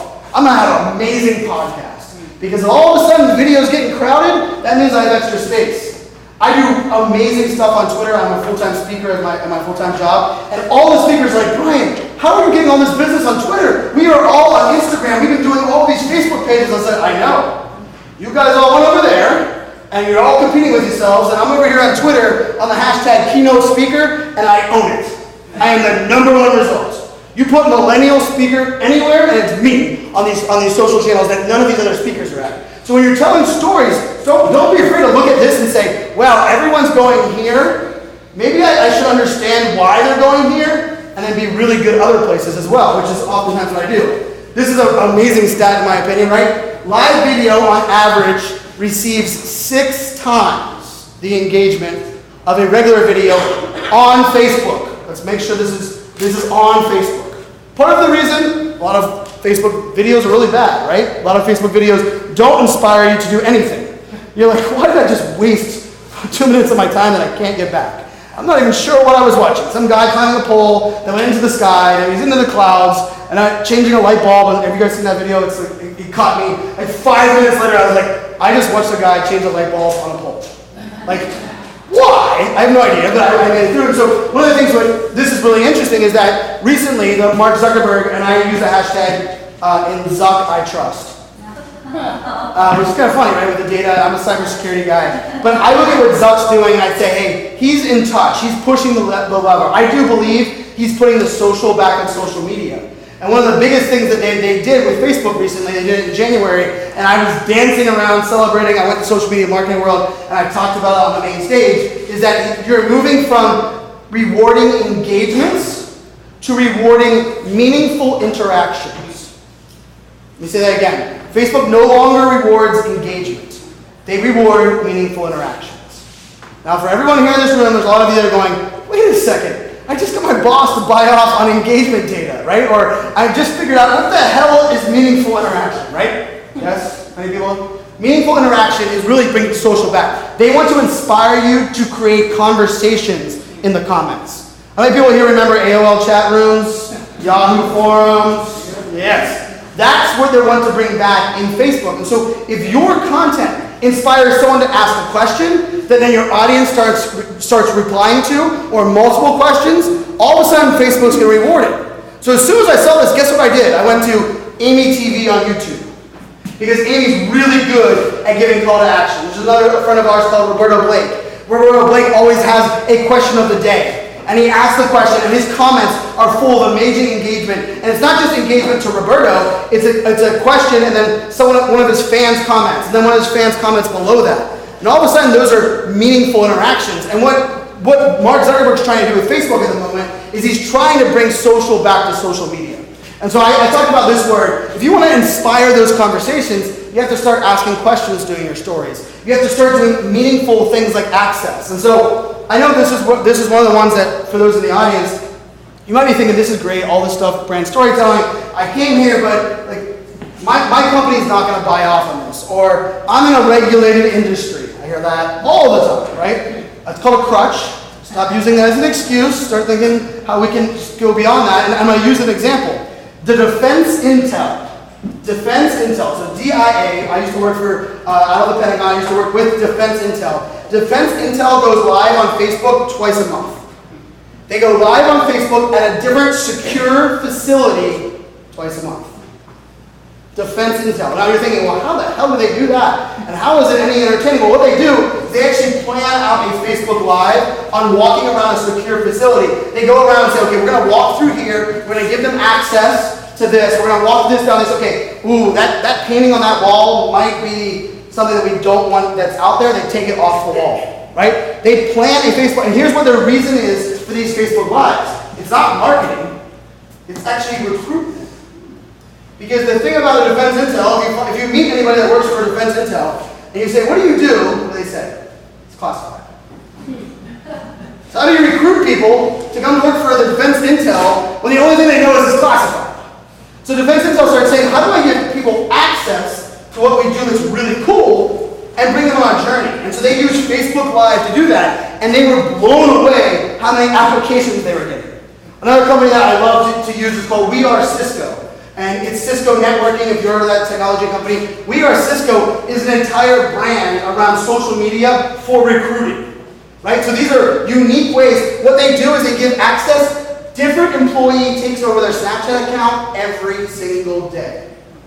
Now, I'm really good friends with Carmen, who is actually the head of this project for We Are Cisco. I think they have won 13 awards this year as the best brands on social media, using social media to move numbers. Their KPIs are recruitment. How many people apply? How many people are clicking on the link for a new job? But what they do is they don't really talk about the new jobs. They allow their employees to be the face of their brand. And all of a sudden you're like, oh, that person looks happy. That person works from home. Because this is one of the weird things in the world that we live in today is that, I say this at every place I go, I'm going to say this later as well. Nobody trusts a brand, nobody trusts a logo, right? Anyone in here, tell me a brand that you think is perfect. T-Mobile? Really? I dropped a signal like 3 times. I have 3 phones because I'm kind of a geek for live video. I have one on each different network, so T-Mobile is not perfect. Far from perfect. But one of the things that I think is really interesting when you're looking at content, if we don't trust a brand or a logo, well, how do we build trust, right? Maybe just wear this shirt on TV. I don't think that works. But how do we build trust? Well, we build trust by using people, right? Allowing people to look in the digital eyeballs of your employees. And so when I work with brands, we're like, how do we give access to things like your employees, or how do we move the needle in that way? And so live video is amazing for that, right? Allowing people to have conversations. You know, the most powerful phrase on live video, if you're doing live video, even from a brand, is your ability to say, I don't know. If someone asks a question in the comments and you're on live video, and you are confident enough in yourself to remember that you are not perfect, you do not need to know everything, because we don't trust any brand that claims to know everything. By simply saying, I don't know on live video, the audience is like, oh, they're real. They're not selling me unicorns and rainbows. And it actually adds validity to what you do know. Like I've even said for the longest time, I think brands should have an I don't know page on their website. Because if you don't know everything, which we know that no company does, why not put it out there? Because when you start talking about what you do know, all of a sudden I start trusting you, because you're like, well, if you're willing to say you don't know this, and then you're talking a whole lot about this, you must actually know what you're talking about, right? And so live video is amazing at that human interaction. The reason Mark Zuckerberg has gone all in, remember hashtag in Zuck I trust, the reason he's gone all in with Facebook Live is because he believes it's the closest way for us to get with our consumers through social media. He believes there's no better way to shrink the distance, allow them to look at your digital eyeballs. And the reason a lot of brands are freaking out about live video is because they do sell unicorns and rainbows. They are scared of being exposed. Right? This is live video is scary for a lot of people, because they're like, well, we really don't have that product that we were trying to sell. Or the product does that in a controlled environment with a demo that's not live. Right? Like, I mean, it's one of those things. So you have to think about access. I love using the word access. And I think Amy and I both believe and embrace this. We just kind of come at it from different worlds. I love how we are really good friends, of course. And I like to say she's perfection, I'm imperfection. When it comes to a lot of things that we're doing. So a lot of things that I'm doing, I'm just pressing a live button. I'm walking down the street and I'm talking. And sometimes, I was just doing one the other day. It's actually on my Instagram TV. And I'm walking to the event that I'm hosting, doing like a 9-minute, like my thoughts on this new platform. And two people start beeping the horn that are going to my event. Brian Fanzo! Brian Fanzo! And I'm like, hey guys, look at this, we're doing video. That's just me. That's just kind of how, not only how I learned, but how I kind of, that's my brand. But the thing about it is, one of my secrets to success, the reason that I've grown a following, a little over 250,000 across social media, is that I am myself. I'm not afraid to show tattoos. I'm not afraid to admit I have ADHD. I'm not afraid to talk about my kids. This is how I build my brand. And it's amazing. I get really big offers to work with really big brands, and sometimes it simply comes down to something like, you tell really good stories about your daughters, and I'm also a dad of 3 girls. You should come in and talk to me. And I tell that story to my dad, and my dad's like, why do you think I taught you to play golf? Business is done on the golf course because you never talk about business. Business is done at the nail salon. Business is done, at all these different places because you talk to humans, right? We interact. All of a sudden we relate with somebody. Oh, you like the same TV show as me. Oh, we have the same interests. Well, funny enough, when we go online, we often forget, or we have for the longest time, forgot to put that out there, right? Even in our bios, on all of their social media, probably personal ones especially, it just talks about what you do. But when you're at a networking event, or you're sitting down, like for me, the best part is you're sitting on an airplane, after you get past a really horrible question of how's the weather, or home, or business, or pleasure. Usually you start talking about something that has nothing to do with work. I mean, I sat next to a gentleman, we were flying to Minnesota, or a lady, I'm sorry, on the way to Minnesota from Orlando. The entire plane we're on there, we were talking about technology and innovation, and how she thinks about technology for her kids. We're landing in Minnesota, she goes to get her bag down, and I see a little yellow tag coming out. I'm like, oh, who do you work for? And she's like, oh, I'm the CMO of Best Buy. First of all, I was like, what did I say to that whole plane? Like, how did I not get up? But it was interesting, like, we built a relationship. She Facebook friend requested me.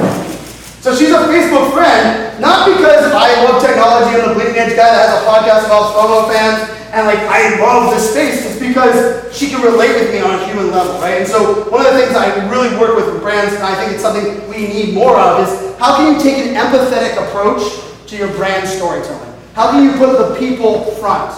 How can you be okay with vulnerabilities? For the longest time before I went on stage, I had to hide my hat behind me like this, and then just before I went on stage, I put the hat on. Because people were like, don't wear a hat on stage, it's not professional. I spoke at IBM in front of 22,000 people, and they're like, Brian, we only have one requirement, that you wear your hat. I now have it written into a lot of contracts that say, Brian, we prefer you to wear a hat on stage. Because I am myself. They've realized now, we've realized that we don't trust logos or brands, we trust people. We trust people that look like us. I have an entire keynote, and the whole keynote is called The Future of Marketing is Relatability. We buy from people and brands that can relate with us, right? And so the last thing I want to talk about here is just from a standpoint of what we both kind of do, and I'm going to let Amy jump into for her slides as well, is that today's influencers are people that look like us, right? Does anybody in this room believe that Matthew McConaughey drives a Lincoln? Yes, he has one in his driveway, because it's in his contract, but we do not believe he drives a Lincoln. And even if you believe he drives a Lincoln, you do not believe he's going to give you advice on if you should buy a Lincoln or not. But if you go on YouTube, and you follow one of my really good friends, her name's Mia Voss, and her tagline is Mia on the go, she test drives a different car every single week. When Mia, who looks like me, who also is a stepmom, who also has kids, who also can relate to Cheerios in the back seat, when she gives me advice on what car to buy, guess who I trust? Sorry, Matthew. You're pretty, got your stuff. I trust the person that looks like us, right? The reason that influencer marketing, we've all heard the term influencer marketing, right? Yes? Influencer marketing is simply saying, brands, you stop broadcasting us, we don't trust you. We trust people that use your products. We trust people that we think use your products, because a lot of influencer marketing is bad, and people are faking it to make it. But this is something you have to kind of consider. And I'll skip over influencer marketing, but I'll just talk about access. And I want to use a couple of these as good examples. So I get to work with some really cool brands. I'm a diehard Pittsburgh Steelers fan, born in Pittsburgh. So I love Wichita because you get the right colors, black and yellow. But so I get to work with a bunch of brands doing a bunch of different things. This is actually within Snapchat on the field in the Steeler game, right? How does the Steelers use Snapchat? Well, what they decided to do was they wanted to give access, the word I talked about before, to things that you can't get anywhere else. So if you want to walk on the field with your favorite players, you go to Steelers Snapchat. And guess what they do at the end of every Snapchat story? They talk about the clothing that the person was wearing, which happens to be Steeler gear, and they say, go to SteelersSidelines.com. And all of a sudden, I was so captivated, I do want that camo hat, even though I had 40 Steeler hats, right? And so this is one of the ones that's really good. This is actually SAP. This is the brand we were talking about earlier. This is how I started doing live, getting SAP on a video. This is a phone on a tripod with a wide-angle lens. That's it. And I'm interviewing, at this point, this is one of the executives of SAP. Now, after we kind of got them into the flow of telling their story on live, the importance of video, Amy can probably tell you the studio setup that her and her team do, right? The amount of cameras, the overlays, the lower thirds. But you had to start somewhere, right? My tagline, my upcoming book is called Press the Damn Button. Because I believe you must press the damn button to figure this all out. And if SAP, in my opinion, never pressed the damn button with our simple live video, they probably would have never got to the amazing storytelling they're doing today. Absolutely not. Right? And that is such a key factor. And this is me at the Super Bowl, broadcasting live on a tripod with my laptop and a web camera. At the Super Bowl. So one of the things we often get in this discussion is, what about gear? And how much money should I spend? Guess what? You have to start somewhere. And yes, gear is important and quality is extremely important. Audio is more important than anything else in video. We can kind of talk about that as well. But when you start, don't be afraid to just kind of push that through. And I did this at the Super Bowl with a phone. So for your brand, you have no excuse. Do not tell me that we're thinking about doing video, we're just waiting for the budget to buy the equipment. That is a great way of saying, Brian, I like what you said, but I'm never going to do it. Yes? So I actually have both. I have an iPhone and a Samsung. My company is called iSocialFans. That lowercase I is because I'm an Apple fanboy. So iPhone, iPad, iSocialFans. So I do love Apple products, so I'm kind of on that side. But I can tell you, I did a time lapse. Actually, we can throw the time lapse up in a couple minutes via the Samsung S7 phone. And that camera is amazing, so I do like that. But I'm also in the believer of kind of keep it simple, stupid. Apple works, it just works. The features work enough. Well, they change a dongle and really screw us up for a little while. But yeah, I'm all for Apple. We can probably both drop some of our links at the end where we have equipment. We both do equipment reviews. We get paid very little money by Amazon for affiliate links, like 14 cents. but we both have a lot of videos on content. It's also funny because most of mine is on the end of like, hey, just go do it, put it on your phone. Amy has some really nice equipment that she can talk about, so we'll make sure to kind of add those links at the end so you guys can kind of dive into that side. But last but not least, I just wanted to kind of share a couple more examples of ways that brands tell stories. This is Southwest Airlines. They do an amazing job. Southwest, I don't fly them, I'm a Delta fan, but Southwest does an amazing job of allowing their employees to take over their different accounts and share what their job is. Like, did you ever wonder what that guy is that walks underneath the airplane just before it takes off?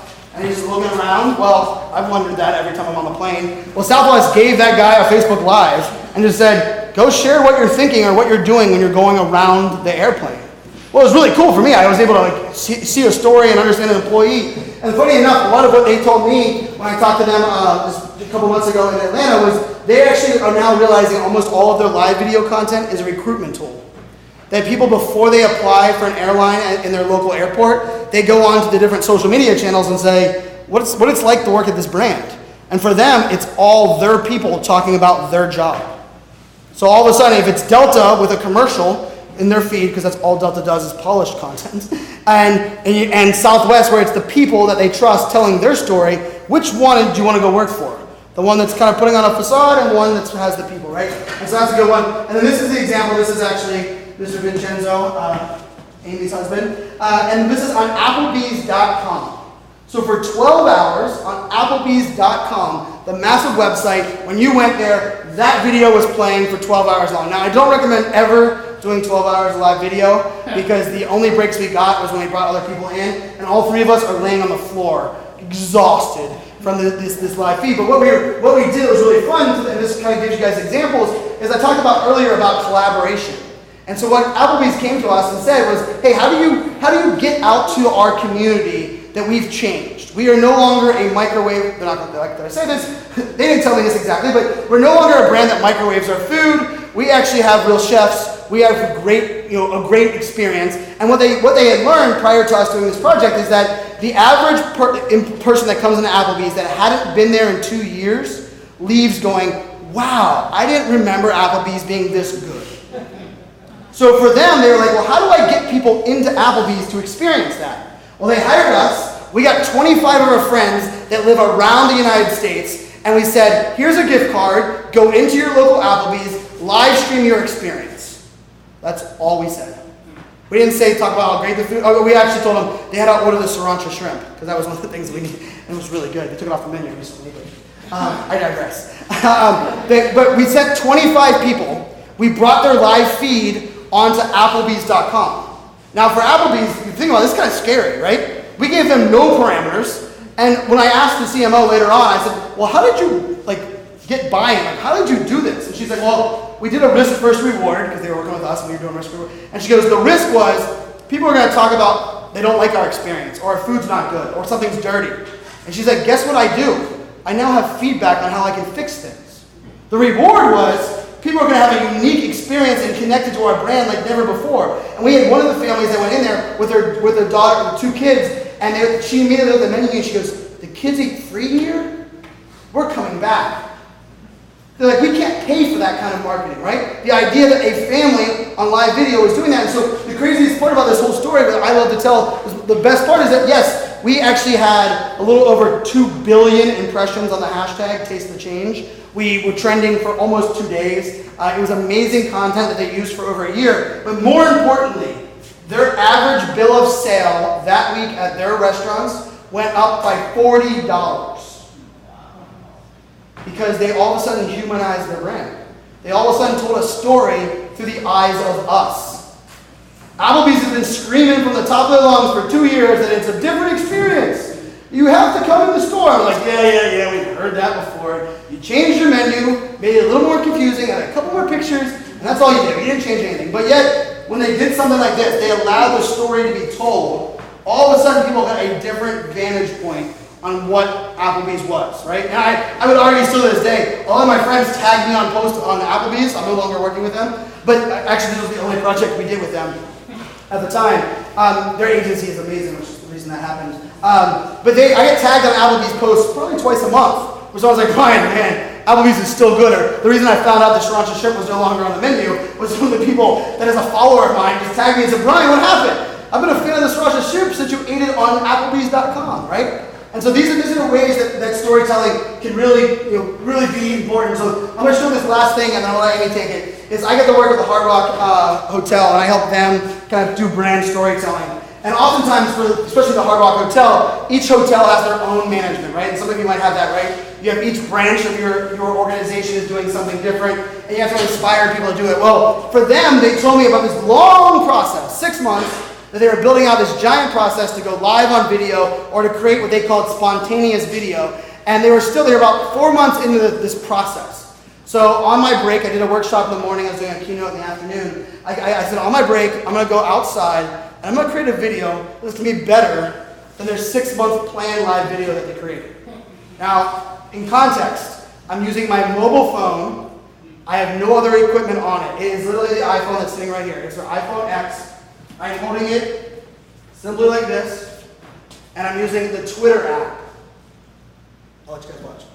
Oh, hotel, Brian Fanzo, my social fans, and I made it here to Puerto Vallarta. Excited. They're cutting the lawn right by me. No doubt, for those about to rock this speech. ACDC are welcome us. That's pretty cool. Come on.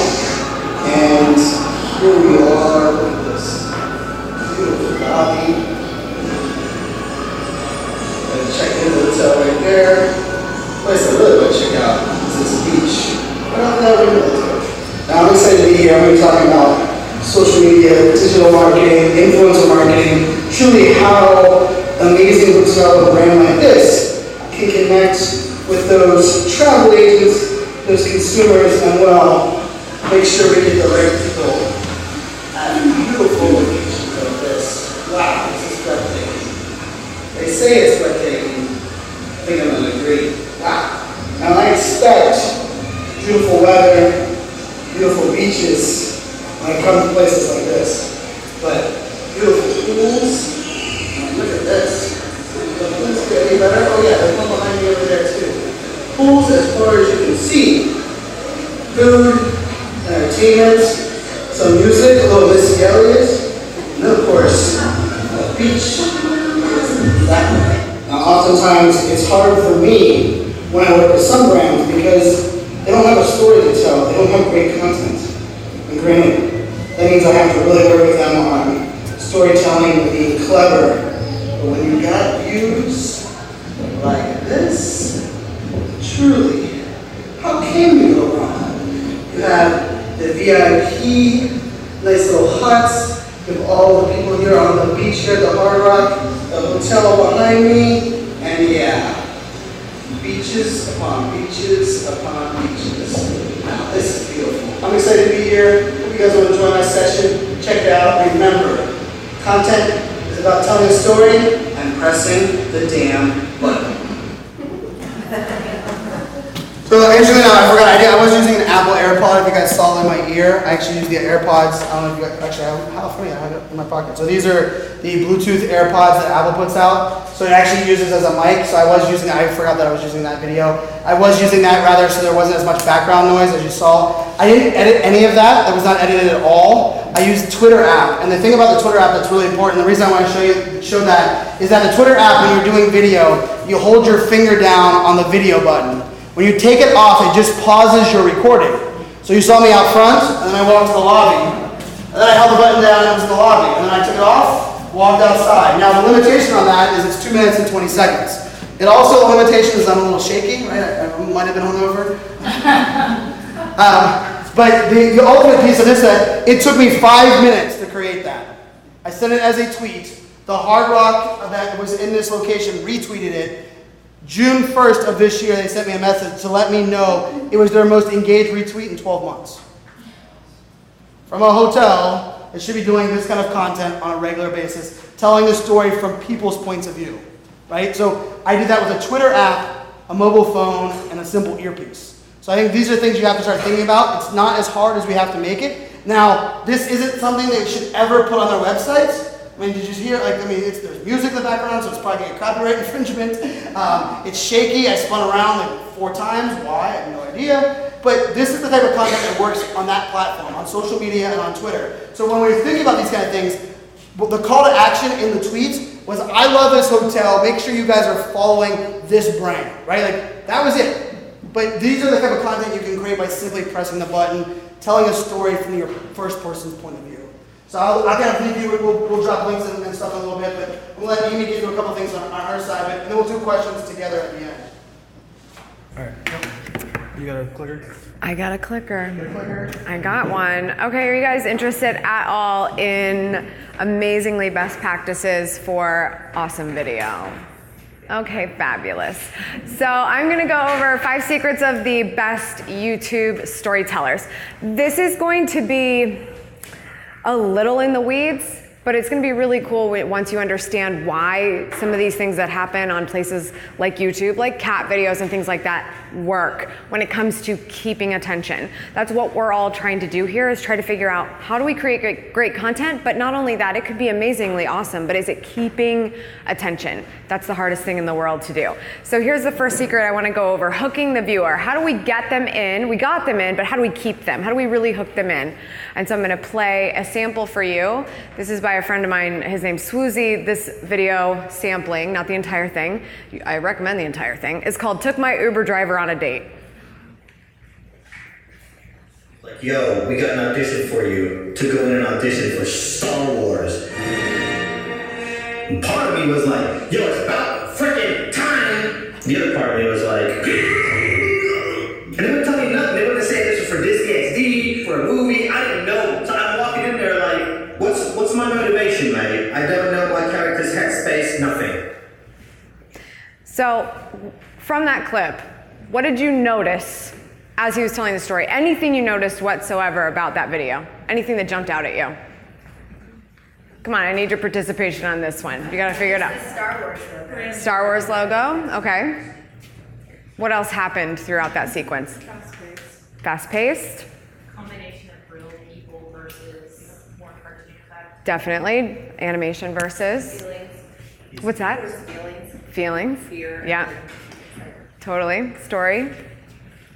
There was a caption, but no time to read it. Aha! Good call. So, what happened here is there were 8 different cutaways. There were 8 different cutaways that happened in that very, very short period of time. When you talk about hooking the viewer, bringing them in, and this video is called "I Took My Uber Driver on a Date," and we're talking about him going on some audition for a potential Star Wars gig. Like, you're hooked, right? Because you're like, where is this going? And you're gonna have to figure it out by watching the video, because I'm not gonna tell you. And the best part is at the beginning, right? I mean, he puts the Star Wars logo right in your face. First of all, he probably has authorization in some way to do that, or use the music thing. You know, you have to have a very, very, very short music clip to not get busted for copyright. But that really crazy, weird part of the story was at the beginning. He wasted no time telling you that he's going on this audition, and that's how this story begins. He doesn't go, so this is all about me going on a date with my Uber driver. Well, we figured that. He went straight in on the big part of this video that gets your attention, which is the audition. And the last suggestion that was said was there was a caption at the bottom that was there, but too long and not enough time to read. And that's what you call the Easter egg.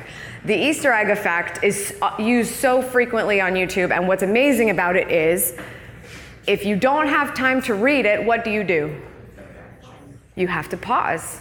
What happens when you pause a video and you're watching it for longer than the actual length of a video? The percentage watched goes up. So let's say it moved so fast, you're like, I gotta go rewatch that.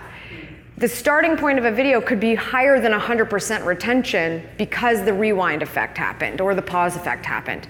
So these Easter eggs are getting dropped in there. So it's just really interesting way to grab attention. Suddenly you're super committed to this story. He's really pulling you in, and he's giving you a bonus at the bottom, which is very hard for me to show you here to read, but it's you know, a quick thing that gives people that access, gives people that insight that they wouldn't have gotten because it wasn't a crucial part of the story. That's just one example of a few ways that he's hooking people into that video. And now you're dying to know, where did the Uber driver come in? But there's that clip. Found out afterward that I was auditioning for young Lando, and it was for this movie. Pretty sure it's okay to talk about that now since the movie comes out in like a month or two. So he's basically saying like, I don't know if I'm allowed to tell you this, but I'm gonna tell you anyway. You feel closer to him. That was the caption that you didn't see. So the major points here I just want to show you is that you've got to keep the eyes moving. One shot does not need to be static. We just talked about, sometimes he does actually sit in a chair and talk through a story, and he'll also incorporate drawings and animation. That's such an amazing tactic for keeping the eyes moving. You're committed to the characters of a story because he might be drawing them and he's telling you the story, or he's just voiceovering the story, depending on how many graphics he has working for him. So one shot does not need to be static. And the 8-second rule, masterfully done here. The 8-second rule we've talked about is somebody makes a decision at the 8-second mark of a YouTube video, YouTube, because audio and video are happening at the same time when they press play. That's not the same as Instagram and Facebook and all these things. That 8-second mark, you are so hooked, you're gonna continue to watch. That's the average amount of time someone says, I'm gonna stay or leave. And so if they just commit to staying at the 8-second mark, you've got them for at least probably 50% if you do a good job going forward. But if you lose them at the 8-second mark, they're gone. So he did a lot of work in that first few seconds of the video, or 30 seconds or so, but he made the most of it, and he's probably gonna get them for the duration of the video. Make sense? A little intimidating overall, but it's so important to hit that rule. And then give a reason for the pause. Get people more committed to the video. They don't have to rip through it. They can go through the process just the way you want them to if you design it that way. All right, secret number 2 is collaboration. Brian talked about this a lot. Collaboration is an incredible way to grow organically, and so I want to give you an example of this. This is a video by a friend of mine, Austin Evans. It's called Tech of the Year Gaming. Now, pay closer attention this time, because again, I'm going to ask you what you noticed. I really think NVIDIA is onto something with the Shield. On top of my Tech of the Year gaming picks, I also teamed up with my friend Marquez from MKBHD, John from TLD, and Jedder from Your Average Consumer to round up our favorite phones, tablets, and headphones, which you should absolutely go check out. Anyway guys, thank you so much for watching, and I will catch you in the next one. What did you notice about that, if the secret is collaboration? People. Anything else? Showed them in their element. Showed them in their element. Very good. So the first big thing is that he's calling action to others' videos. That's their way of, hey, we could be competing with each other because we all talk about the same stuff and recommend the same things. We all have our own opinions on it. There's enough views to go around. Let's help each other. And they're calling action to the other content, and that's how they're promoting each other. The footage of the actual other creators makes it much more impactful. He's sitting there telling you, I recommend you go do this thing, go support them, go watch their takes on this as well. But he's also showing you them, not just saying it, not just relying on the call to action being said alone. He's using footage of them gaming so you can feel like you're a little bit more committed to these other creators. So collaborating effectively means there's no such thing as competition. Like I just said, you can say someone's your competitor, and I know that that's something that a brand has to decide, but it's very easy for complementary people. I mean, Brian and I, we're collaborating all the time, and we do a lot of the same things where we work, but we do things differently. We have different opinions, we have different experiences, and that's an amazing thing you can play off of. Connecting people to the faces is huge. I told you guys, faces are relatable. We all have one, so anytime you can connect that face, that's gonna be a bigger and better call to action. And give them a reason to stay on YouTube.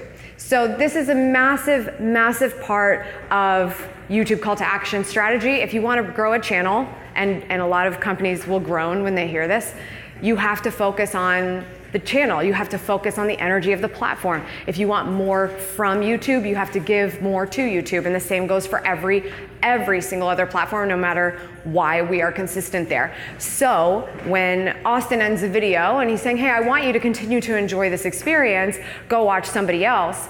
That may seem weird, right? Like, oh, we're sending them off of your assets to somebody else's. Why would you do that? Well, YouTube may not give us this in analytics, but they certainly know when you start a session. So let's say I tweet my latest video and you click on it. Now you're on youtube.com and you're watching a video on my channel. My channel now gets credit for starting that session for you.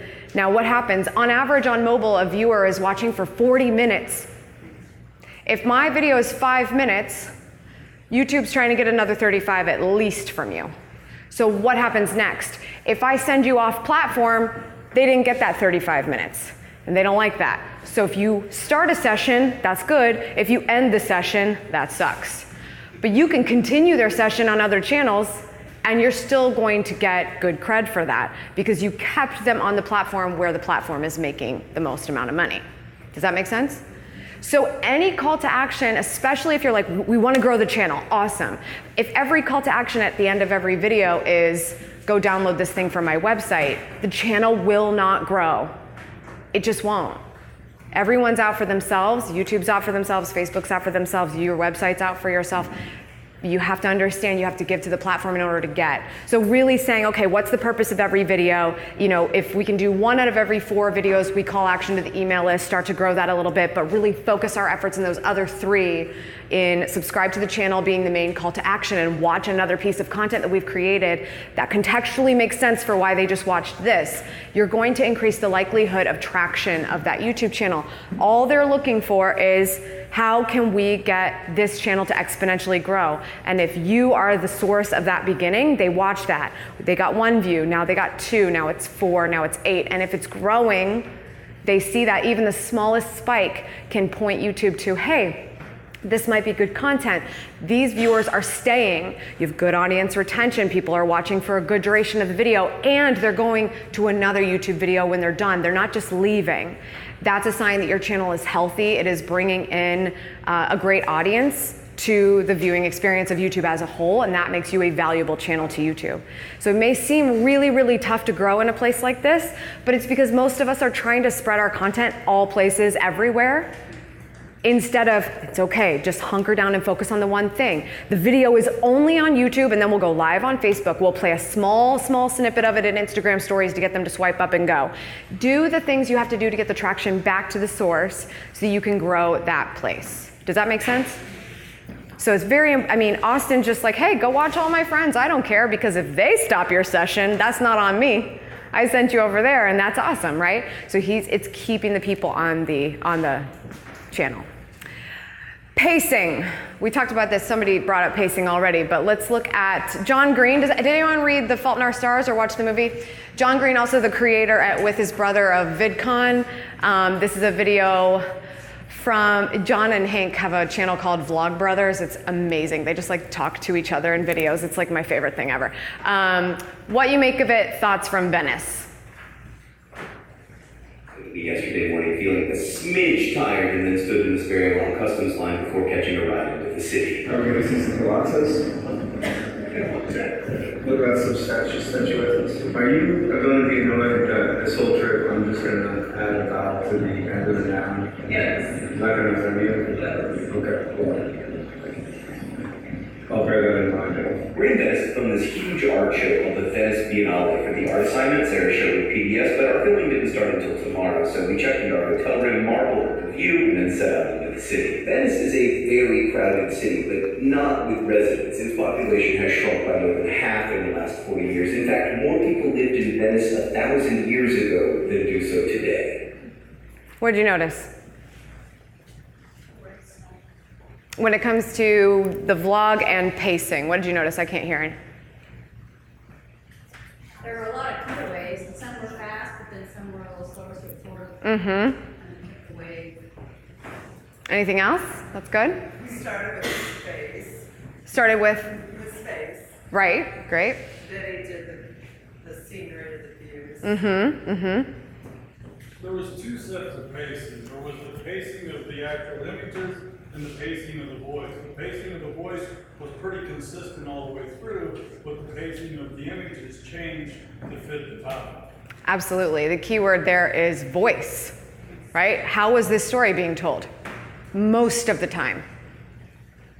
By a voiceover, right? How relatable was that video? Anyone could have taken those video clips.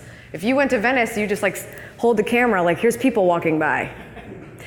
Here's a gondola. Like that's fairly mainstream practice, right? You're just capturing anything.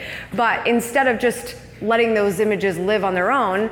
He's carrying the story with his voice. So there's very usual vlogging shots here, but he makes it special in the way that he ties them all together so you know, oh, here's what we actually did and how we did it. The voiceover is so important here. It's very much something he's known for. But there was still those moments where he was talking in the car and there was a funny moment, but he's not having to tell the story all the time in real time. He's able to get the visuals he needs to be able to articulate the story later, and he does the majority of it in voiceover, and then we'll interstitch some of those real-time moments where they're talking to each other. And that's what I just said, real-time conversation mixed in. So upgrading this very, very basic storytelling vlog, something that we see a lot. I'm going somewhere, so I'm going to show you. That voiceover effect is huge. I mean, a lot of what we're seeing right now is this obsession with, oh, let's just get a bunch of clips of something and play some music underneath it, and just like make it our own little music video here. But how are you making it special? He's actually telling you a story throughout. He speaks very fast. It's very observant too. Like he's just really quick, and you can have slower visuals because his voice is doing more of the work and it's keeping your attention in there. And then mixing in real-time conversation helped with that as well. Show to tell. I think one of the biggest things, if I could tell you anything that is underdone, is showing to tell. We can sit down and talk to a camera and say, here's a thing and here's a thing and this happened and yada yada yada and do this. But anytime you can use visuals to compel your point, the story by itself was like, okay, you went to your hotel room, you crashed, and then you looked at the views, and then you went for a walk, like whatever. But the visuals made that story good. And if the visuals were alone, the voiceover is what held that together, because the visuals alone wouldn't have been good at all. So how can you show to tell? But if you are telling, leverage the showing to be able to make the point greater, better, go further. YouTube, we're a big fan of our thumbnails. If you're not these thumbnails, custom photo thumbnails. If you're not familiar, obviously you, as a viewer on YouTube, make a decision to watch a video on YouTube because of a title and a thumbnail. So super, super important to be thinking about what you're doing here. I mean, Justine's a really great example of this. Because a lot of her brand is her. So what do you think is a requirement of these thumbnails? Her. She kind of has this very eclectic mix of what her channel is. It goes between food and tech. So it's like nerdy and like blending peanut butter and jellies or something. But what is the biggest thing that you notice about almost every single one of these thumbnails in relation to her face or the subject first mentality? Or so if you'll look at it, when you think of the subject first mentality, so this is a HomePod unboxing, right? She's the human subject. She's in this video, right? But this HomePod is also the subject. And there's other cases where she's just the subject. And in order for you to get attention in a world where we are looking at these things, you're looking at these things huge right now. How do you usually see these things? On your mobile device, they're the size of a piece of candy, right? Her face and any other subject is taking up all of the real estate. Do you see that? There's some white space for consistency of brand, but she's trying to keep a very prominent space of her face so that you know it's her, and also the device. And we end up in a lot of trouble with the design of these things, because there's such a temptation to have like a very aesthetically pleasing photo, but it is not a good call to action for a video. Or like someone's entire body for whatever reason, like we need to see their entire body. We don't. We just need to see the reason we're being pulled in. It's the hook. It's getting people in. This is the thing that they're making the decision on to watch a video, and it's a photo. There's a little bit more going on with YouTube now where you can hover over a video and it'll play just a couple of moments, sort of like in a GIF capacity for you to watch. But for the most part, you're looking at a title and a photo to watch this video. So that aesthetic is super important to customize. Clean, intentional images, super clean. Super clean. If you think about website design and how much cleaner that's got, same goes for your thumbnails. Similar colors and branding, we talked about this a little bit earlier. If you don't have one person that is the main subject of your YouTube channel, then maybe it's your colors or there's a border or something like that. Home Depot is a really good example of this. They have different people doing their tutorials of what to do with their things they sell at the store all the time. But that orange is popping, right? It's in every single thing that they do. Faces and subject clearly in view. So make sure you are customizing. Do not let YouTube decide what your thumbnail looks like. Do not let YouTube decide what your thumbnail looks like. They're not that smart and they do not care. Test it. If you think you're not getting enough views, it could be because that thumbnail is not doing it for you. And there may be different images that are going to help you as you promote across different places. So be thinking about that as well. And this is the decision to watch, so it should not be an afterthought. This is so important. This should be a part of the planning process. What is the thumbnail going to be? What's going to pull people in? You get to pick the little quick play clip? No, I believe it's the same. It's like the 30-second mark of the video, I'm fairly certain, or it might be even earlier than that. I believe it's usually the same timing spot, but they could be auto searching for something on that as well, and they're just trying to get their best guess, just like they do with the thumbnails. The thumbnails are usually about the same place as well, but they try to get the moments that are a little easier, more crisp, but it's still automated. It's a computer doing it, so it's really not. It's not great, but those, yeah, that would be awesome. That would be so awesome. But I don't know. I don't think they're going to give us that. All right, secret number 5, audience interaction. This is a video by Natalie Tran of the community channel, No Plans on New Year's Eve. And I noticed a few of you pointed out that I missed the mouth-straw connection. Guys, that was on purpose. I'm not uncoordinated. And yes, thank you, guys. I've asked for batteries in the past and my friends have refused to get them for me. I'm glad to know you guys are also really insensitive when it comes to gift giving. And I love this. Yes, I think it's kind of cold to write to and from as well. Sometimes I write dear and I'm like, that's too close. I don't even know this person. I just met them yesterday. What did you notice about I love her so much. She's been on YouTube a long time. What did you notice? That was, the audio kind of comes in late, so she calls it porno music and comment time. And so what did you notice about that ending of her video when it comes to interaction? She's interacting with the users. Anything more specific or?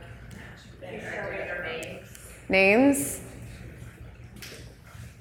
So a couple things going on. The comments and credit are being displayed. I mean, I don't know if you guys have ever had a celebrity tweet you back, but it's like super fun, right? You're like, woo, this is a big day. I'm gonna screenshot this and make it the header of my Twitter profile now. It's kind of cool for somebody to make that connection with you, even if they maybe even didn't say the name. A lot of creators do. They will read somebody's exact comment and try to say their handle or something like that. The credit for those comments are being displayed, and even if she didn't commentate on your comment, it might have been seen at that point, right? And now you're in this massive creator's YouTube video with your name and your comment, and what does that tell you about the fact that you comment on their videos?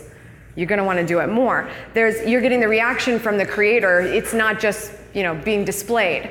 These comments being displayed would not be as impactful if the creator wasn't directly reacting to them and saying, I see you, I hear you, oh my God, that's so funny, you guys thought I did that on accident, and just being able to have that moment as if you were having a download about it after the video. What else? What comments was she talking about at the end of a video? Yeah. She was talking about comments from a former video. So is the action call there, oh, that's funny. I wish I kind of would have seen that straw to the mouth moment. Now I'm going to go watch the video, right? So she's giving you a reason if you missed the last one, or if you were like, oh, I just want to go watch it again. Now you're saying, oh my gosh, this is so cool. And also, I'm going to comment on this video so that maybe it happens in the next one that she says something about what I wrote. So understanding that recall is so huge. It's just one of many ways that you can recall back to your channel. If you ever watch any of my content, it is never an accident when I say, oh, you know, I made a video about this. It goes in much greater detail. It's called da-da-da-da-da. I highly recommend you watch it, but da-da-da-da-da-da. Whenever I say that, I am begging you to go watch that video. But I'm building it contextually into the content. So that's when you'll see a YouTube card come out and it's like, oh, here's the video I just referenced. Here's an easy, quick way to click on it and go watch it. And you'll probably do that later because you're gonna finish watching this one first, and it just makes it easier for you to find. So recall is everything. What I was talking about earlier with that consistency on podcasting and YouTube versus the rest of the world is when you start binging in these places, you can just get so deep into the rabbit hole because of how much recall can help you go to the next one you want to see, instead of just chronological, where I feel like podcasting is like, you're kind of stuck chronological from a recommendation standpoint, because if you listen to a podcast when it ends, you know, Apple at least, that's the most familiar one that I have, podcast is gonna just pull up the last one you missed and the last one you missed and the last one, and just keeps you going back. YouTube is different. They want a custom experience for you throughout, so you never leave. So the recall is helping you tell YouTube what you wanna see more of, but the creator has to prompt that in order to make it more effective. So don't let an old video just be an old video. Always reference back to it and build on those archives and make every video work for each other. I started the year with a video, and then I did one more, and it was called How to Make Time for Anything You Want to Do. And throughout that video, I talked about a lot of different tactics, and one of those things was waking up early. And when I saw in the comments, everybody wanted to know more about waking up early because they thought, I want more time out of my day, I just thought, great, cool. Thank you for telling me. I'm gonna make a video about that. Serendipitously, that video starts to take off, and now I know when I'm peaking on a video and there's activity happening, I have to make the most of that. So I'm gonna go to the comments and see, okay, we've gotta make wake up early video. Well, that video ends up with 100,000 views, and because I made a video about waking up at 5 a.m., that one's got 300,000 views because I was able to point to them. And so the one that was already starting to take off points to the other one, and they both start to take off because the chemistry of the channel, that recall is helping people move in between your content. So you should never just create something and go, okay, on to the next one. They should all be helping each other. And that's also a point to why Instagram and YouTube are kind of special. Have you ever seen on Instagram, if you look at what's that area called? The trending area, a hyperlapse video of somebody baking a cake. Right? You're like, ooh, this is fun. It's like mixing, and then it's like they're baking it. If you're gonna click on that video and go to the profile, what do you expect to see? Cake, more baking, more awesome stuff like this, right? That's how that video ended up in trending, because Instagram was like, oh, we know what this account is about. Got it. If you just do that one off and the rest of them are photos of your family or like your dog rolling over or whatever, Instagram is confused about what this account is about. YouTube does the exact same thing, which is why anytime you see positive activity happening around a topic that you did and there's high engagement, doesn't matter how many views, is there high engagement? I have plenty of videos that look like they failed, but they were designed specifically for my super, super, super niche audience who already gets me, and the engagement is far beating every other video's average because they were so happy I did that thing for them. So how's the engagement, and then how can you say, I need to lean in on that and do the next natural thing from that experience so I can build on this momentum? That's how you build a channel. And once you do that, it starts to shape into a specific theme, and these platforms know how to compartmentalize you, so they know how to recommend you when their viewers are watching other channels that are similar to you. You start to pop up because what your channel is all about makes sense to a computer. So really leaning into the things that work so you keep it going is so important. And that was my really long-winded way of saying you should do recall in your videos. So comments equals content. Don't be mistaken. Do not be hiding from the comments. There is so much opportunity. Like I said, lean into the things that are working. But look at what she did. She's getting more watch time, which is the biggest value on YouTube right now. It's not just views, it's watch time. People are committed. They stay till the end, and now they're staying for this commentation of comments. because they're hoping that they're going to be seen. And also, the creator gets to talk about something additionally because the audience allowed her to do that and fueled her with that, with the comments. Embrace the crazy. Trolls, they exist. Point them out, have fun with them. If you're a comedian like that, why wouldn't you? There's opportunity there. And it shows your audience how resilient you are and how you're present you are, and it doesn't matter who's commenting, you see them. And that's so important. A lot of brands would love to just ignore the trolls, but we all know that the ones that aren't truly trolls are just looking for a little bit of attention, and we give it to them and they're totally changed. The built-in link back opportunity, which I told you about with the recall. So YouTube cards, linking to old content in the description, things like that. To me, though, the biggest secret when it comes to being a great storyteller across the board is, would you share it? And what that means to me is not, oh, of course I'd share it. My department made it, really excited, we're gonna put it on the brand account. So no, would you share it? Joel Com gave me the opportunity to meet Chewbacca Mom a few months ago, and I always use her as the example. You guys remember that video? How could you not? Because it's like, oh my God, I'm totally putting this on my Facebook profile, right? And right now, where people are sharing very, very intentionally, and anything they share has to do with their own personal brand, even as an individual person, we all have one. You share things because you really want to, or you want to talk about it with your friends in the future and say like, oh yeah, I posted that. Yeah, you found that from me, right? Chewbacca Mom's a great example of, oh yeah, I'd share that. That was great. That was an amazing moment. Everybody was laughing at that moment. Where we get lost in content creation and business is forgetting that that's what we're shooting for. The massive gold star is, can you get the share? That is where organic virality starts to happen. And when we lose sight of that and we just create something because we need to meet certain goals of the things we have to get on our soapbox and say, not the goals of serving the audience, you are not creating something that is shareable, and therefore, is it that valuable? Is it that much of interest to your audience? So as you're thinking about, well, we're gonna make this thing. If you were that target audience, maybe that's the better way of putting it, but if you were that target audience, is that something you would want to share? Because that's a really cool moment. That should be absolutely a part of your strategy. Maybe not 100% of the time. You can't have that viral hit every time, and you shouldn't. But would you share it? Just sitting down and having a basic talk within your department of, is this actually good? Just be honest about it. Or can you spend your efforts someplace else? So I just wanted to dig in there. Practical, like I said, my middle name, so hopefully that was helpful. You want to? Yeah, I think one of the things on top of that, a lot of those tips, YouTube, they work really well today. I think the sharing one's great. One of my always challenges I challenge brands is that, are your employees following your brand account? Probably not. You have a big problem if your employees aren't willing to like your Facebook page. If your employees aren't following you on Instagram, there's probably a problem because you're paying them salary. They should be at least following your content. It's a great place to start. Ask your employees, why aren't you following me on this social media platform? Why aren't you engaging with this content? Well, the content sucks, or it was boring, or I watched 8 seconds and I disappeared, right? This is great feedback. I think that's two of the things.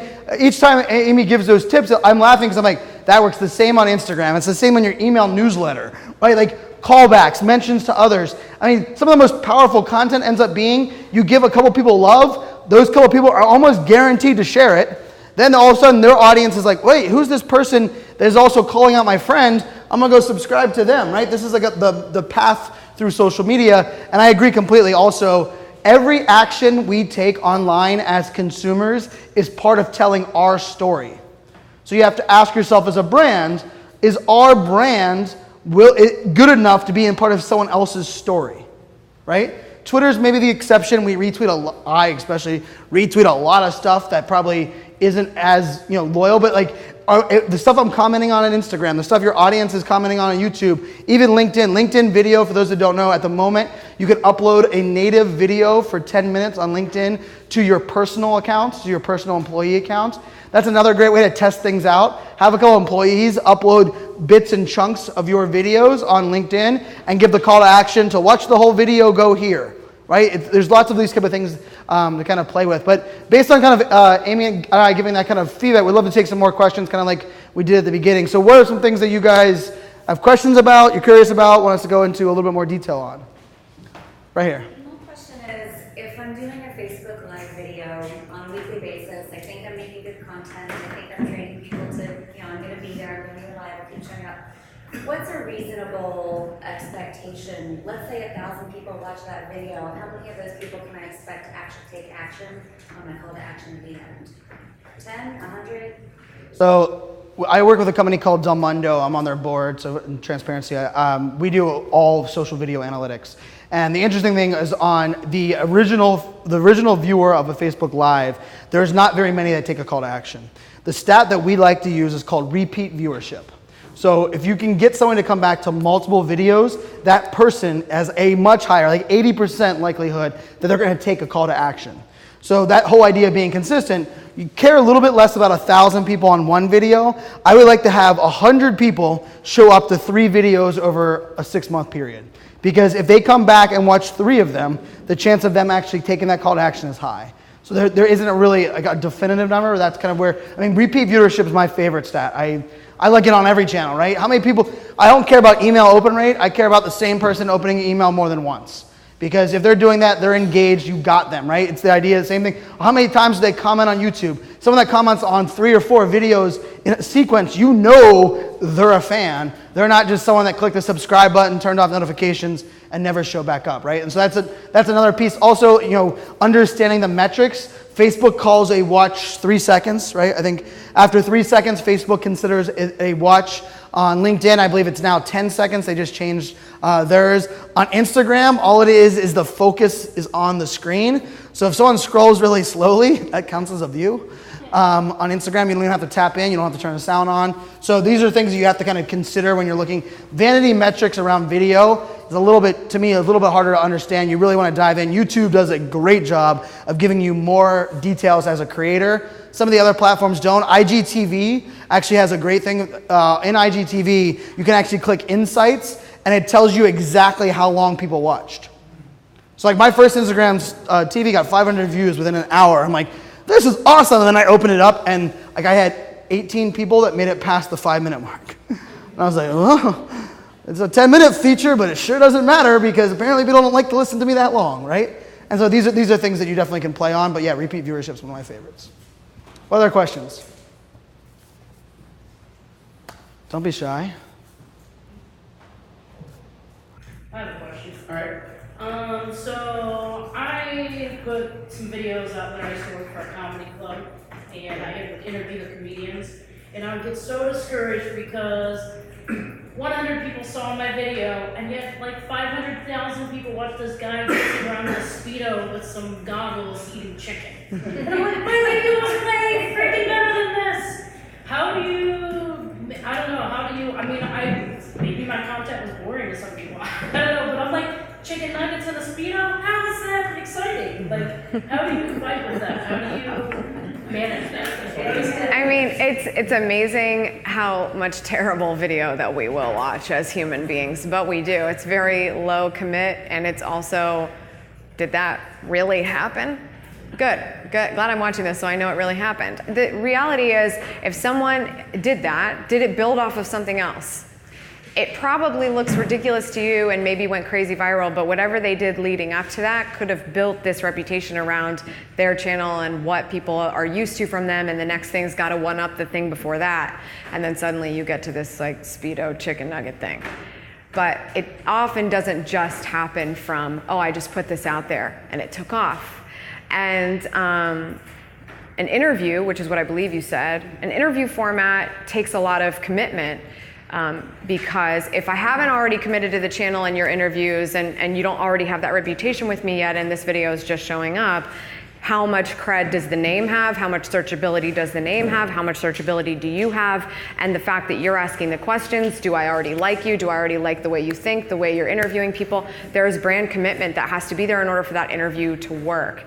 And so it's really interesting because sort of like the state of interviews and how that actually works on YouTube and when it's effective has a lot to do with who's running the show and do I like them enough to even care, because I could watch any celebrity be interviewed by anyone. Why am I going to watch this one? And I'm not just saying celebrities, I just mean if we're taking like the top most Googled name, let's call it Beyonce, like what's gonna make mine more special so I'm not completely relying on the her effect. It's actually building my brand as well. So your video may have been better, the quality may have been super valuable for a comedic audience, potential comedians or something, but if it's not known for some other reason, if nobody's searching for like comedian advice or whatever it is, and that's the other thing, like how was it designed to be found? What's the title? What's in the description? What are the tags? How well known are the people in it? All of these things are components of that. I think it's also important to define success of your video, right?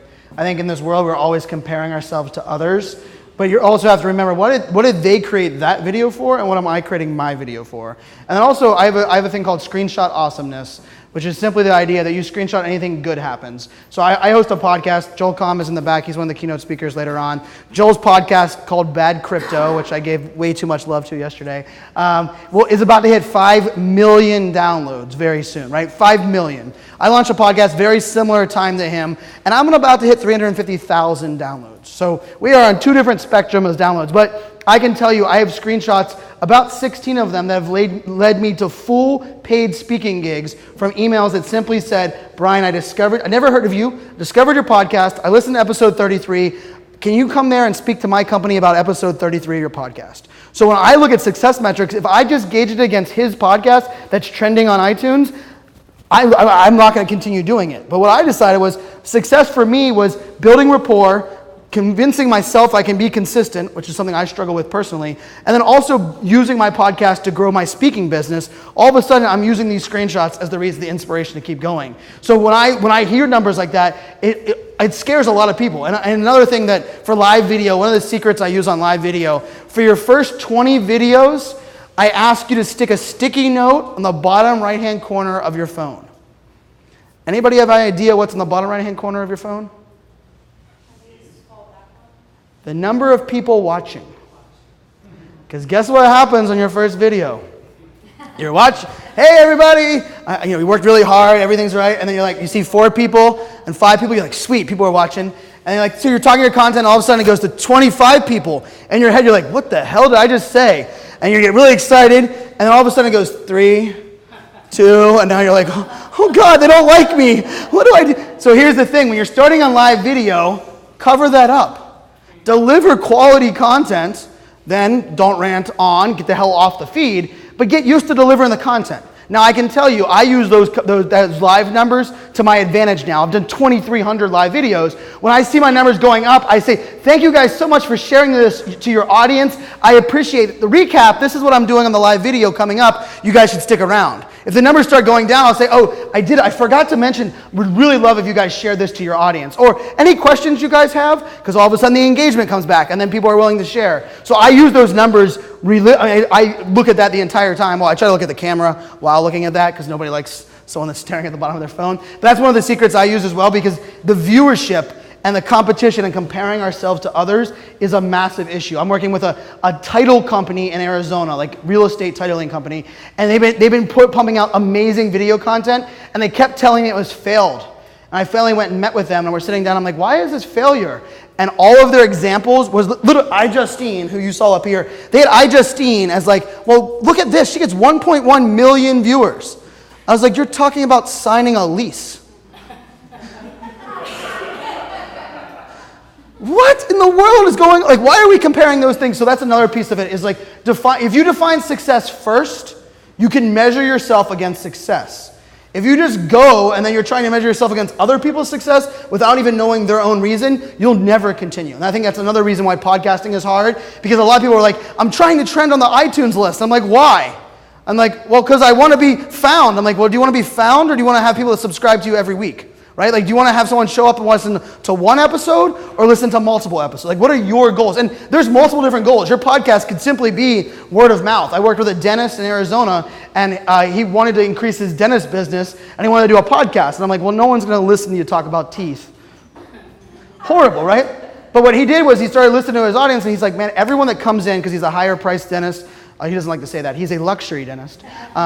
He's a luxury dentist in Scottsdale, Arizona. He realized his audience are all very lifestyle conscious. They are very into yoga, they're into fitness, they're into food. So guess what his podcast is? Nothing to do with teeth. He simply introduces himself as a dentist, and then he gets into interviewing people on, what do you do in the morning, all of these lifestyle things. His podcast is growing like crazy, and the cool part is it's only targeted to Scottsdale, Arizona, because his simple success metrics was, I want to inspire my current people that are signed up as a dentist to tell other people about me. So guess what they do? They share this podcast that's hosted by a dentist onto their feed, and when someone's thinking about going to a dentist, they're like, what was that dentist's name that's been giving me ideas on yoga tips, right? Think about how interesting. So you have to, success of your content, especially in storytelling, must be defined first and measure against your success, not others. That was a really long way of saying that, but. Love that. Yeah. Yes. If you have different people on each video, how do you prepare them and get them comfortable with being on video? Here's a secret. A majority of us do not like watching ourselves on video. For the longest time, all of my video content from an editing perspective was happened not by me. Because when I watch my videos, I'm like, you talk with your hands way too much. Slow down, Brian. Why are you talking so fast? Brian, why did you spin around 3 times in that video? I am a horrible, I would never push the damn button, right? Yeah, you were getting sick, right? Because I was spinning around, right? I'm like, woo, in the lobby. So what I did was I actually sent it to people that give me honest feedback. And so I do that. The other piece of it is video just takes something to get used to. So the whole book, the whole thing that I'm doing on Press the Damn Button is I just want you to start. So like for the audience that I just did recently, they were like scared to death of all video they posted. So I said, here's what I want you to do. FaceTime with your family 10 times this month. FaceTime. No one else sees it except your family member. And even if your family member has it up to their ear, at least get used to looking at yourself on video. I've got tagged on Twitter 3 times just this week, or last week, I'm sorry, of people with screenshotting their FaceTime with their daughter and go, look what I did, I'm embracing video, right? And it's FaceTime. Because video, for me especially, I remember when I discovered Amy's channel on YouTube, I had 3 videos on YouTube at the time, 3. One was of a MRAB in Iraq going off because it scared me so much I dropped my phone and it broke. Funny enough, still my most successful YouTube video. Says a lot about my YouTube strategy. And then I had a video of me like walking and talking, and I had a video of me launching a new video series. Keyword, a video. Launching a new video series that never had episode 2. So these are the 3 things, and so I was scared to death of what she was doing. And I even remember one of the comments I messaged was like, how do you have that confidence on video? How are you doing those jump cuts? And I can say video still scares me to a bit until live video came. Because live video allowed me to do it the way I do it, right? Fast talking all over the place. I don't have to worry about editing. So the other piece about video that I tell people is find your most comfortable place with video. Start there.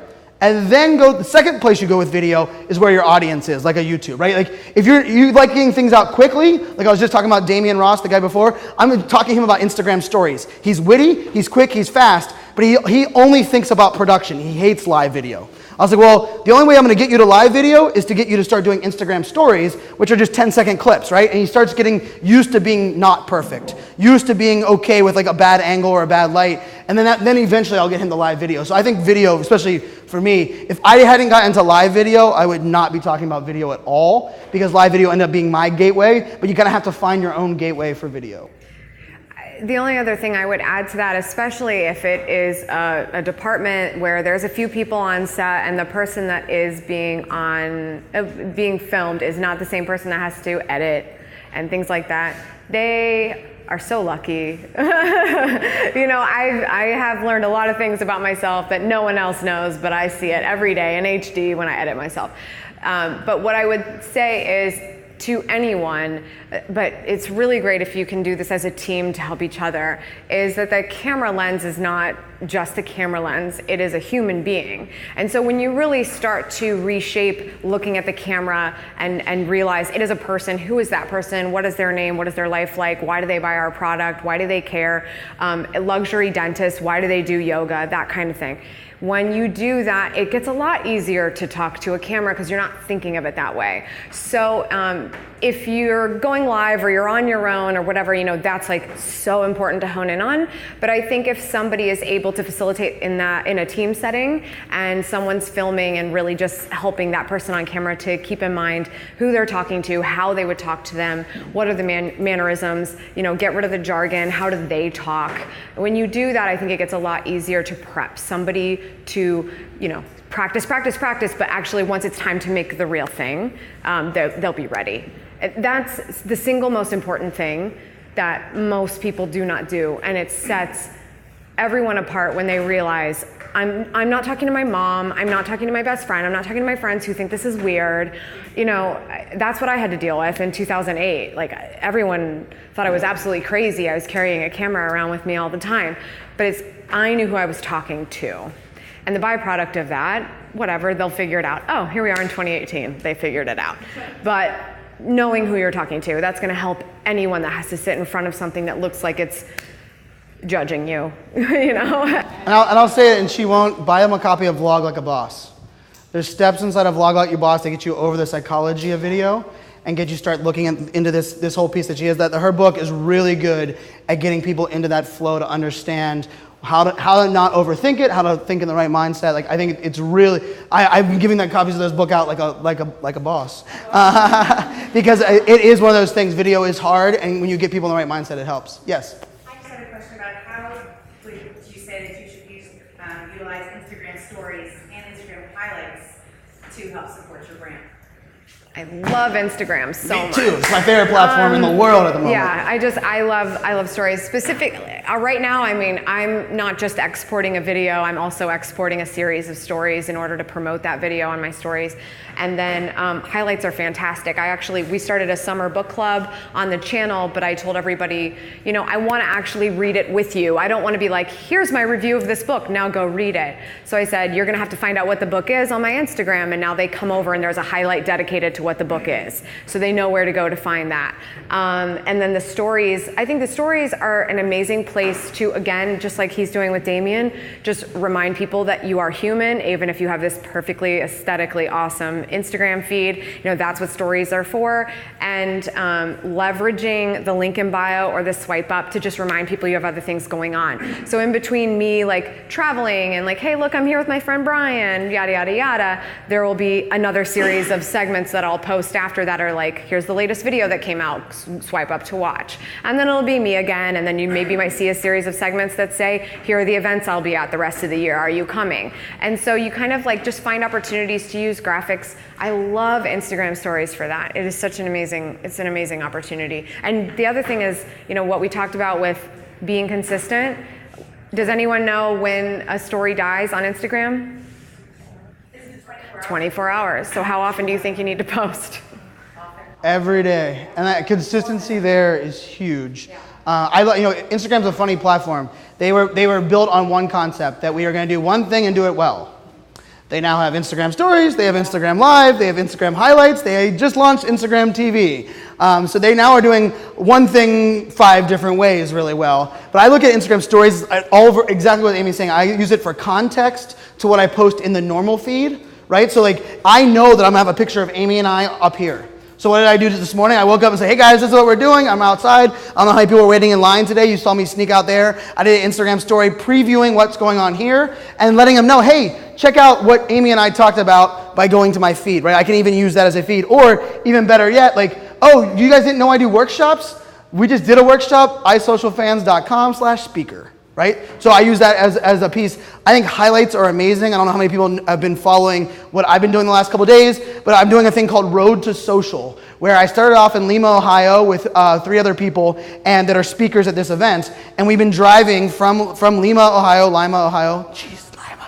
Lima Bean. I should just call it Lima Bean, Ohio, because it's the only way I can remember it. I've been there twice and I can't remember. But we've been traveling together on a road show from Lima, Ohio. We stopped in Indianapolis. We went to Kansas City. We showed up here yesterday. Tomorrow we're going to Denver. We're driving there. I got to speak at all 3 events. I have a highlight just called Road to Social. So yes, Instagram stories disappear every 24 hours, but guess what you can go do on my highlights right now? You can watch my entire trip from Ohio to Denver. And guess what I'm going to do with that afterwards? I'm going to export that, and I now have some amazing content that I can play around with different things as well. So interestingly enough, Instagram stories disappear after every 24 hours, but when you use highlights to kind of bundle them together, you can do that as well. I even use one called Time with Dad as for my daughters, and I export that at the end of the month and put it on their phone. And so my daughters get to actually see the Instagram stories that we build together as a highlight. So that's another kind of way of doing it. For brands, some brands are doing really creative things. Some of them are doing different interviews. And they're like, if you look at a company called Thinkific is a online training course software, but they do an interview series with different people on Instagram stories, and they make a different highlight for it. So if you go back, scroll to the right, you'll see one that says Brian Fanzo, right? And you can watch the interview, and the call to action for them is if you want to watch all of the content, because they show a couple of pieces, go subscribe to our podcast. So they're using Instagram story highlights to build a podcast audience by teasing out different interview content. So I think that you can really be creative. I mean, it's funny, if you would have asked us 2 years ago, no way would I have said Instagram is my favorite platform, but right now at this moment, I freaking love Instagram. It's the first one I open up, the last one I shut down. Yes? Can you save your Instagram Live to Instagram TV? So you can. Instagram Live, when you go live, of course, one of the features before you go live says save to camera roll. After it's done, you can upload it. Now, the limitations at the moment on Instagram TV, unless you're a verified account, is 10 minutes long. Unless you're over 10,000 followers. I have not verified. I have over 10,000. I thought it was over 10,000. I need to get IGTV. Maybe. We'll have to figure that part on if it's 10. But eventually, they're going to give us 60 minutes long on Instagram TV. But so you get 10 minutes on Instagram TV. Instagram TV doesn't have a discovery feature. You can only search for people's names. So here's one of the things, if you guys haven't, Instagram TV is vertical video only, 10 minutes or eventually 60 minutes for Instagram video. The thing about it is the only people that see your content on Instagram TV are the people that are already following your Instagram channel. So this is one of those things where people aren't going to randomly, that's why this whole YouTube, don't listen to marketers that jump on a platform and sell a course the same day it came out because they don't know any better than all of us. Personal pet peeve. But it's not a YouTube competitor. There's no SEO value. You can't search for the title of my Instagram TV video unless you're searching for the exact phrase. So you have to understand the platform on that side. But IGTV, I think, is going to be powerful because it has vertical video. Also, remember, Facebook owns it. What is Facebook really good at? Understanding your audience and allowing you to use Facebook ads. Facebook ads also allow you to use Instagram ads. Advertising on Instagram TV is definitely coming in a very near future. So you're going to see all of these things play together. The reason a lot of brands jumped off Snapchat immediately, other than the fact it kind of had its own stigma. Snapchat's still doing amazing things at the moment, but a lot of brands jumped off because it's hard to grow a following over there. But also Facebook ads exist, so they know their audience on Instagram. Compared to Snapchat, you're really clueless in a lot of that arena as well. But that's a great question. I love that question. What other questions? Yes, sir. So earlier you mentioned you like to try to commit people to that 6 to go FaceTime Live or whatever. You like to try to commit them to 6 sessions, yes, essentially, and everything. Is there a amount of time for frequency, like once a week, once a day, once a month? Is once a month not effective because it's just so far in a gap or anything? Can you give any insight into how you gauge for that, and then how much maybe time you guys put into planning? So the first thing I do is I run a full a brand assessment of what you're doing today. What is the current cadence of content coming out of your channel? Right? How often are you posting on Facebook? How often are you sending an email newsletter? Those are things that I want to know, right? Because at that point, you're giving me a baseline of hey, my audience is expecting this already, right? So that's one of the big pieces. The other piece of it is the question I get a lot of time with live video is what time of day should I go live? What's the best time of day? I have no idea. Zero. What I did for my podcast, I told you, if you guys remember, Mondays at 4 p.m. Eastern time is when I go live on my podcast. I went live for the first month. Every single week was at a different time, on a different day. And I was just trying it out. And then I went back and said, okay, well, these 2 days seem to be the best. The next week, or the next month, I went only live Monday at 4, Tuesday at 9 a.m. And And then I realized Tuesday at 9 a.m. didn't have as much buy-in, so I stuck with Monday at 4. So with live video especially, you kind of have to play with it. You don't know until you put it out there, hence the push the damn button phrase, because it's one of those things you have to figure out. Also, length of video, you really don't know how long a live video, how much is too long of a live video until you push the envelope. I will say, before I do any live video, in my head I have a calculated time of how long I will go. So I'll be like, oh, this video should be about 15 minutes worth of content.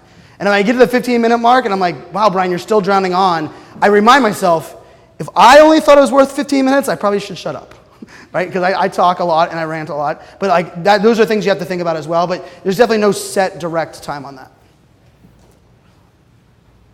Other questions you might have? So I think one of the other things that I think we can talk about from a creative point, when we're looking at, we talk a lot about video. You guys are really at home on video. But I think social media as a whole, right? We both use all of our channels across the board for not only brand storytelling, but connecting. Some people are using podcasts. We have video. Another one is, audio as a whole. I don't know how many people here use Amazon Echo, but every single morning when I'm home, not on the road, I ask my Echo, what's my daily news brief, right? And it has a set thing that it plays for me every single morning that gives me my tech news, my sports news. It gives me a clip from Gary Vaynerchuk's podcast because he has the audio content on there.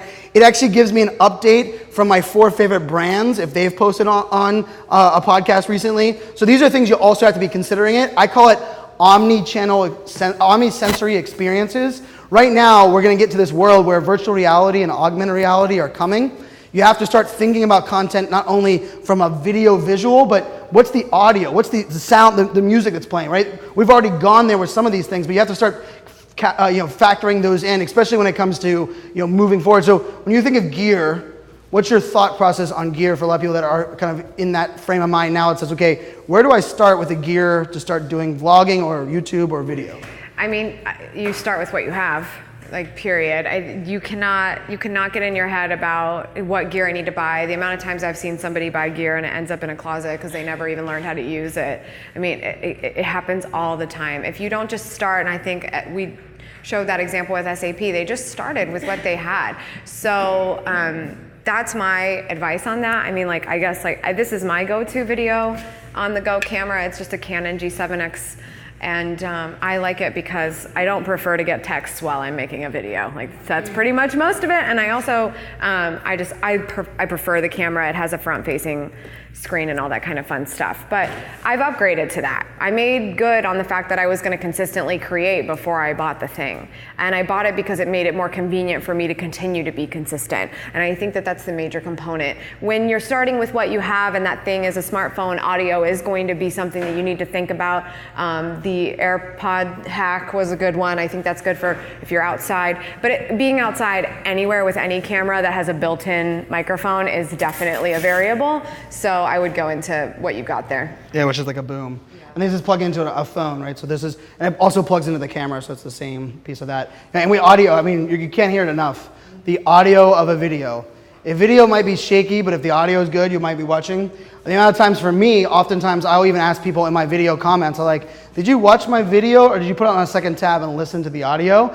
And a majority of the time they're like, you're right, Brian, I wasn't watching. And I'm like, well, it's because I'm talking to a microphone, but it's the audio is the only way that they're hooked. So definitely audio is the most important. Did use the AirPods. AirPod in one ear worked as well because I knew where the wind was coming from. Therefore, I only used it in the ear that was the opposite of the wind. So you didn't hear very much wind at all. You heard the lawnmowers. You didn't hear very much wind because I used the AirPod. I use phones mostly for me just because of the easeability for sharing to social media.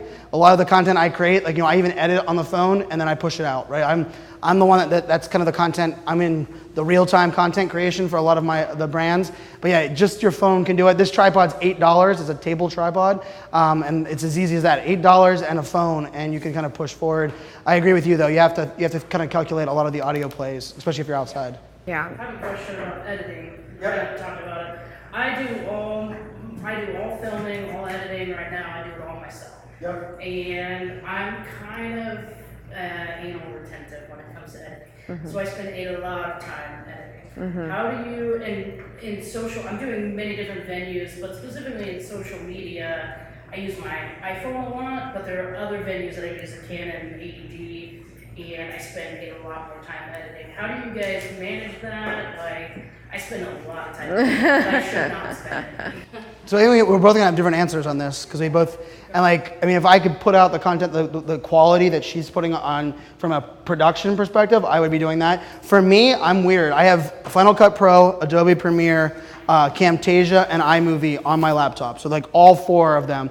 I use iMovie a lot, which is kind of funny because it's the free one that comes with Mac. Because guess what it does? It doesn't have too many features for me to go down a rabbit hole of adding too much. So for me, I have to limit my own self. I also am a timer-based human being. So oftentimes I tell myself, this video is only going to be posted on Facebook. Brian, you get 8 minutes to edit. And I put a timer on the clock, and the 8 minutes counts down.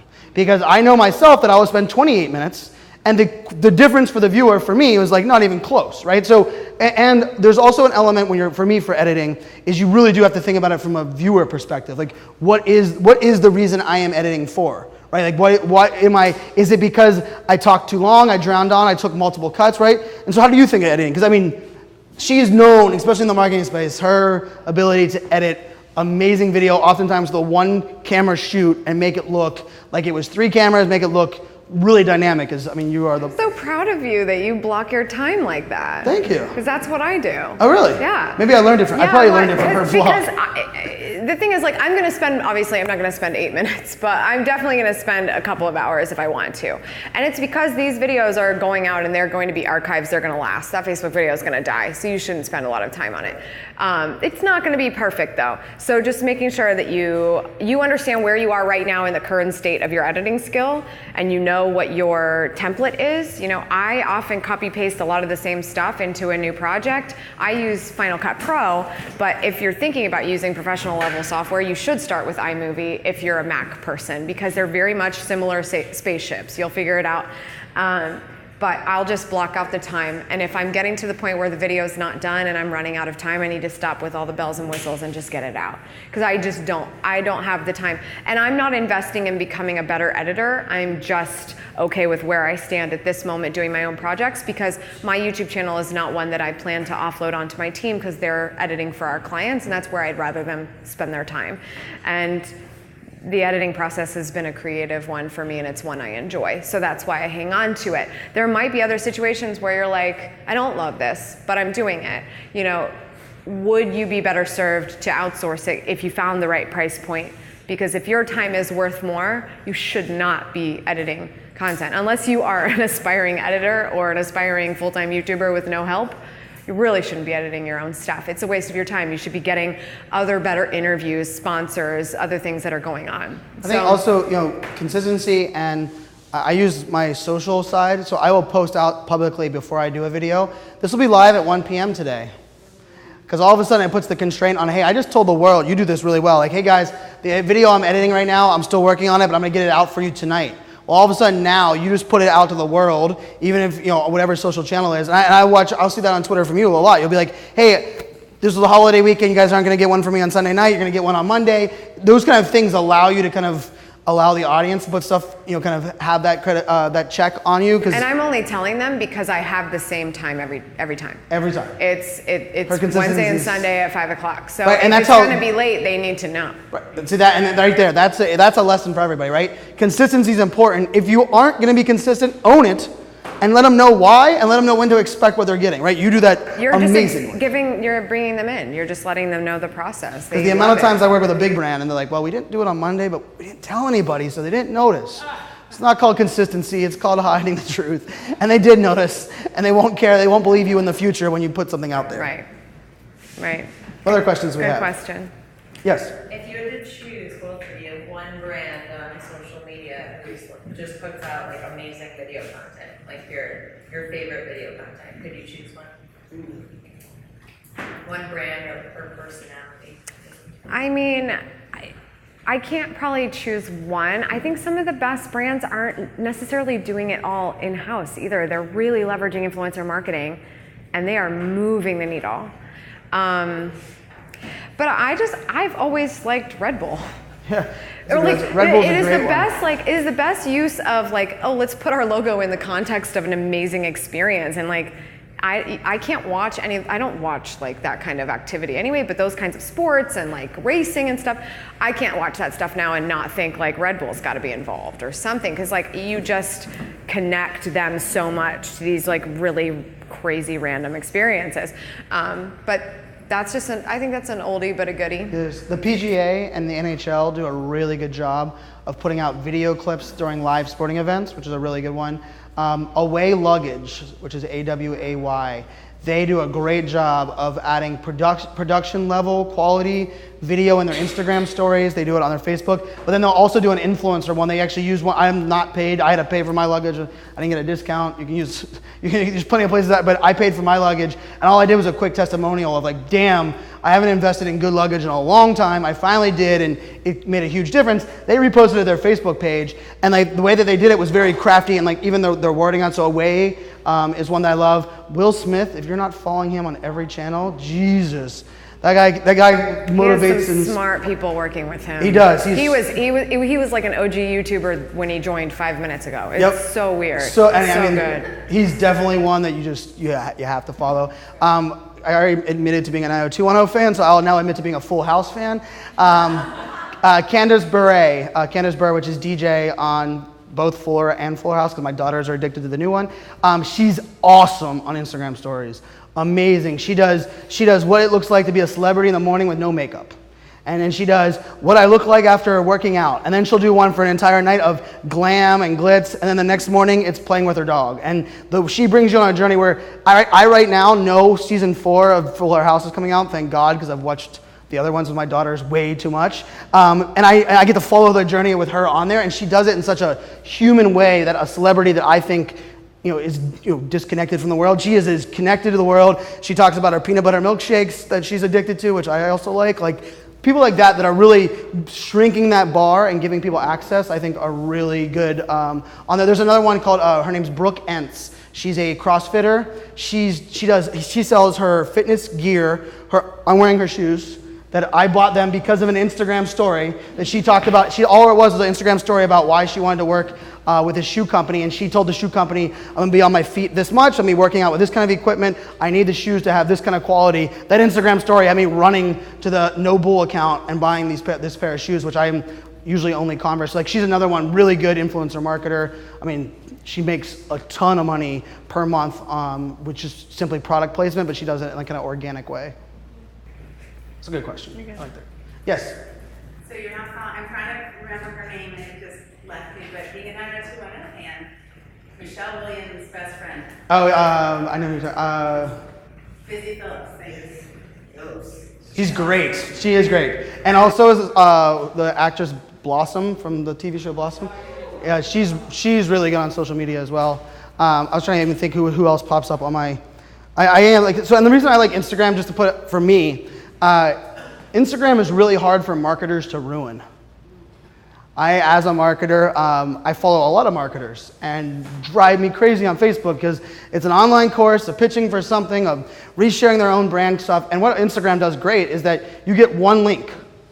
No link in the comments. The link in your profile is the only link out you technically get, right? So from a marketer perspective, you actually have to have quality content. It has to be visual. Yes, you can use hashtags. I definitely recommend hashtags on Instagram, but I really enjoy Instagram for that. And also, if you notice, like the examples of Instagram stories, people that are great, is they tell a human story at a very fun level, but they also do a great job of sending you places. I mean, Will Smith right now, one I just watched like 2 days ago on his Instagram story, it's all about going to a premiere in like 2 different locations.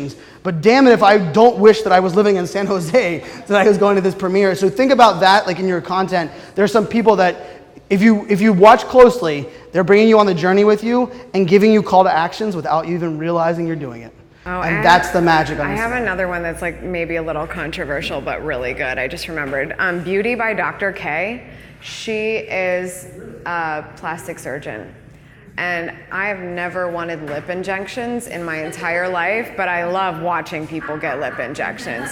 It is really weirdly addicting. And that's a really good example of a company that's probably doing something that, like, unless you were going through that process, you would probably never really see it. And I think we are seeing more of like plastic surgery online, but it's so weird because now I'm like, oh, if like down the road I change my mind, like I would call her because I see her do it all the time, and I'm like, they use like floss to like hold part of the lip down. I'm like, this is so weird, but it's like sometimes I have to like shut my phone off really fast because I'll be like, people are gonna look at my phone and think I'm so weird, like because it's just like this crazy hyperlapse of somebody's face getting injected. But like that's something that you again wouldn't see. That's access that's behind the scenes. You don't have to commit to it. You can just be like, what is this really like, and really actually educate yourself on like, no, this is kind of scary. Like this is a very big change to your body. I think it's cool. And don't be afraid to watch your competition. Watch your competitors. I know ADT. I was talking to ADT, and I said, Cox Communications does a great job with a blog, not video, but just they have a great blog, and they have great social content from an internet provider, right? They're an internet provider that isn't super sexy, and most places you're at, you have one choice, maybe two choices, and which is kind of why I was using that example on the security side. But they do a great job of understanding their audience and their competition. They aren't afraid to shout out to their competition. They also did my favorite collaboration with me. They brought myself. They wanted a millennial. They wanted an older generation, which Tim Washer will love that I called him the older generation. But they wanted to do a fun collaboration. They collaborated with Casper Mattresses. And so Casper Mattresses was at South by Southwest. Cox Business brought myself and Tim, and we interviewed each other laying in a mattress in the middle of the street in South by Southwest. It's true. There's pictures and video that are out there you can easily find. But what was really funny about it was the whole idea was Cox Business gets you connected everywhere. And when you have a good connection, you get a good night's sleep. But what they did really smart was bringing me, the younger person, Tim, the older person, into this spot. So guess who shared it? Myself to my younger audience, Tim to his audience, Casper Mattresses to their audience because we did it in Casper Mattresses. South by Southwest retweeted it. And this is Cox Business, an internet company, right? So they completely, that's like, so far out of the box. I know Joel Com has done a ton of work with them. They brought Joel to the same event, right? We were at South by. He was doing interviews with people via Cox Business on all kinds of range topics because they're really good at giving you access. And the only reason Cox becomes top of mind when you're deciding between Cox and Comcast is because you're like, wait, I do remember all this content. I do remember them providing that kind of access. So like think of that kind of stuff too with your competition, right? Joel, is that what you were with? Yeah. Yep. I just remember IBM putting us in the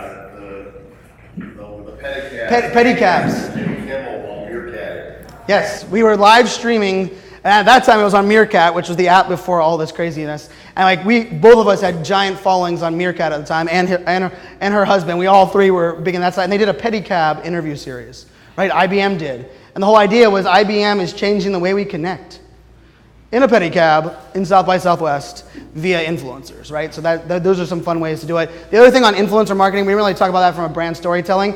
You already have influencers of your brand. People that are fans of your brand that are following you right now are people that you might simply just retweet or share or comment on their content or ask them to reshare their content. I wear Buckle jeans. Buckle jeans is based out of Omaha, Nebraska, from, of course, the clothing store Buckle. I was in your mall here, and I know you guys have one, so I saw that. But they do an amazing job. If you go to thebuckle.com and you're picking out your clothing, all of the pictures there are Instagram pictures from their fans. How much do they pay them? None. All they simply do is they say, hey, thanks so much for shouting out our brand. Do you mind if I use this on your website? I've got the message multiple times. I say yes. Everyone in here, your brand can do that. And it doesn't have to be a giant big influencer that has a giant, iJustine level. And that definitely has value. But for me, influencer marketing is one of those ones, they can help tell your story from a more authentic, closer to the real consumer value. And it doesn't have to be crazy or expensive or all over the place. Yes? Agreed. The dentist that you were talking about earlier, and he does his stuff on Podcast. his podcast. Okay, so it's not like videos and stuff like that. Nope. It's all 100% audio. He even turned his email newsletter into an audio-only email newsletter. He kind of figured out that like people don't even want dentists' information in your email box. The email box is already filled. He was like, but you know what they do want? He's like, they don't mind getting an update on like the latest trends. So he does like a quarterly voice level of, so you can actually subscribe on SoundCloud to his email newsletter about trending technologies for dental hygiene. So like he went completely audio, and that's just kind of where he looked at his audience. So if he was doing something that was video, and it didn't have to do with his realm of practice, like what he's doing with his podcast, would he post it Or would you share it on his personal page or on his professional page? Both. So for both, and he's doing both, and I think it really just depends on the exact content. And that's actually for his podcast. So we do short clips with a picture of him or the logo of the podcast, and we share it out. Pretty much all of us podcasters do that because podcasting is a really weird space where the only way you find a new podcast to listen to, unless you're on iTunes trending like Joel, is that you find another podcast consumer. Because the first thing you say is like, "What's your favorite podcast?" And then you go subscribe to that. So we do a lot of social sharing. But what he's figured out was the ones that relate to him. So if it's like yoga or if it's focused towards female only, he only shares that on the brand page because he's like, it doesn't make sense as much coming out of mine. But if it's one where it's like men over 50 need to have this kind of, think about these kind of things in your life. I just listened to that episode fairly recently. He actually shares that to his personal page. So he's a little bit strategic on the personal side, but all of it goes on his brand channel. Because ultimately, why else would you be following the dentist channel? Getting a daily tooth picture on Facebook probably would cause a massive unsubscriber. Any other questions? All right, what are your final thoughts? We want to wrap this up with, what are your final thoughts, some things that you want to, nice part is, hopefully you guys are sticking around for the afternoon. We both have sessions, also Joel, who we were giving some love there. Joel's actually you're opening, right? He's the opening session for you after lunch, but we're both kind of talking a little bit more in depth, much more of a more keynote presentation. But the goal here is to kind of give you guys two different points of view. I think from my standpoint, I think that's kind of the fun part about especially video, is that there's no perfect way to do video. It's not about what everyone's doing on TV. I was on Cake News or Cakeland TV yesterday morning being interviewed. I think Joel was just on there this afternoon, and it was funny watching what they were doing. And it's like massive, and they had robot cameras, and it was also incredibly impressive that the on-air talent was also miking me up. She's like a rock star. But what I was laughing was I was like watching all the high quality, and I was like, I'm so glad I stopped comparing myself to them, right? So I think my tip or my advice is, for today, for the afternoon, there's some really great sessions. You're going to hear video probably mentioned in every session. Dennis Yu is going to talk about it for Facebook ads. Chris Strubb is going to talk about it for social storytelling with nonprofits. I know Joel's going to talk about it when he's talking about emerging technologies, even around Bitcoin and crypto and those kind of things. But remember, like video, you don't have to compare yourself about all other video. Think about your own success. My call to action is press the damn button, right? Stop. The last thing I want you to do is come here a year from now and tell Jen and all those people like, hey, I loved last year. I really understood the power of video. I'm thinking about doing my first one this year. Like, that's going to drive me crazy because I want you to start doing video right now. Start doing it if it's FaceTime, if it's a 2-minute video, if it's Instagram stories. Start doing video now because it's coming. And you guys, everyone, the more video we get out there, the better we'll get used to the quality of it. So that's where I kind of go with my advice. What would you leave everybody with? Yeah, and you'll hear it again from me later, but the sole important thing of this it doesn't matter what medium you're on, it doesn't matter if you think you're special or if your business is a little bit different, we're all doing this for a person. Who is that person? What are they like? And talk to them. And the moment that you do that, it doesn't matter if it's a photo or a video or a podcast or a blog. If you're not writing or videoing or audioing for that one person, it's not going to be effective and it's a waste of your time. So if you don't focus on who that is and know them better than you know your business, it's just, forget it. But you also have to start. You have to start.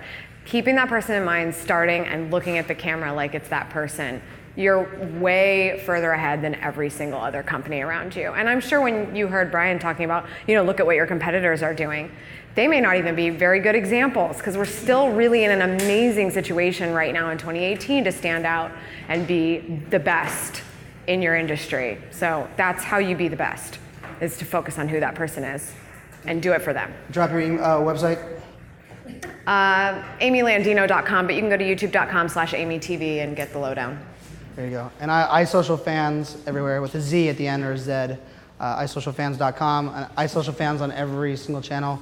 FOMO Fans is my podcast. So no matter what your podcasting app, just search FOMO Fans, FANZ, and I'm there. But thank you guys so much. Hope you guys enjoyed this. Thanks for coming. And we'll see you this afternoon.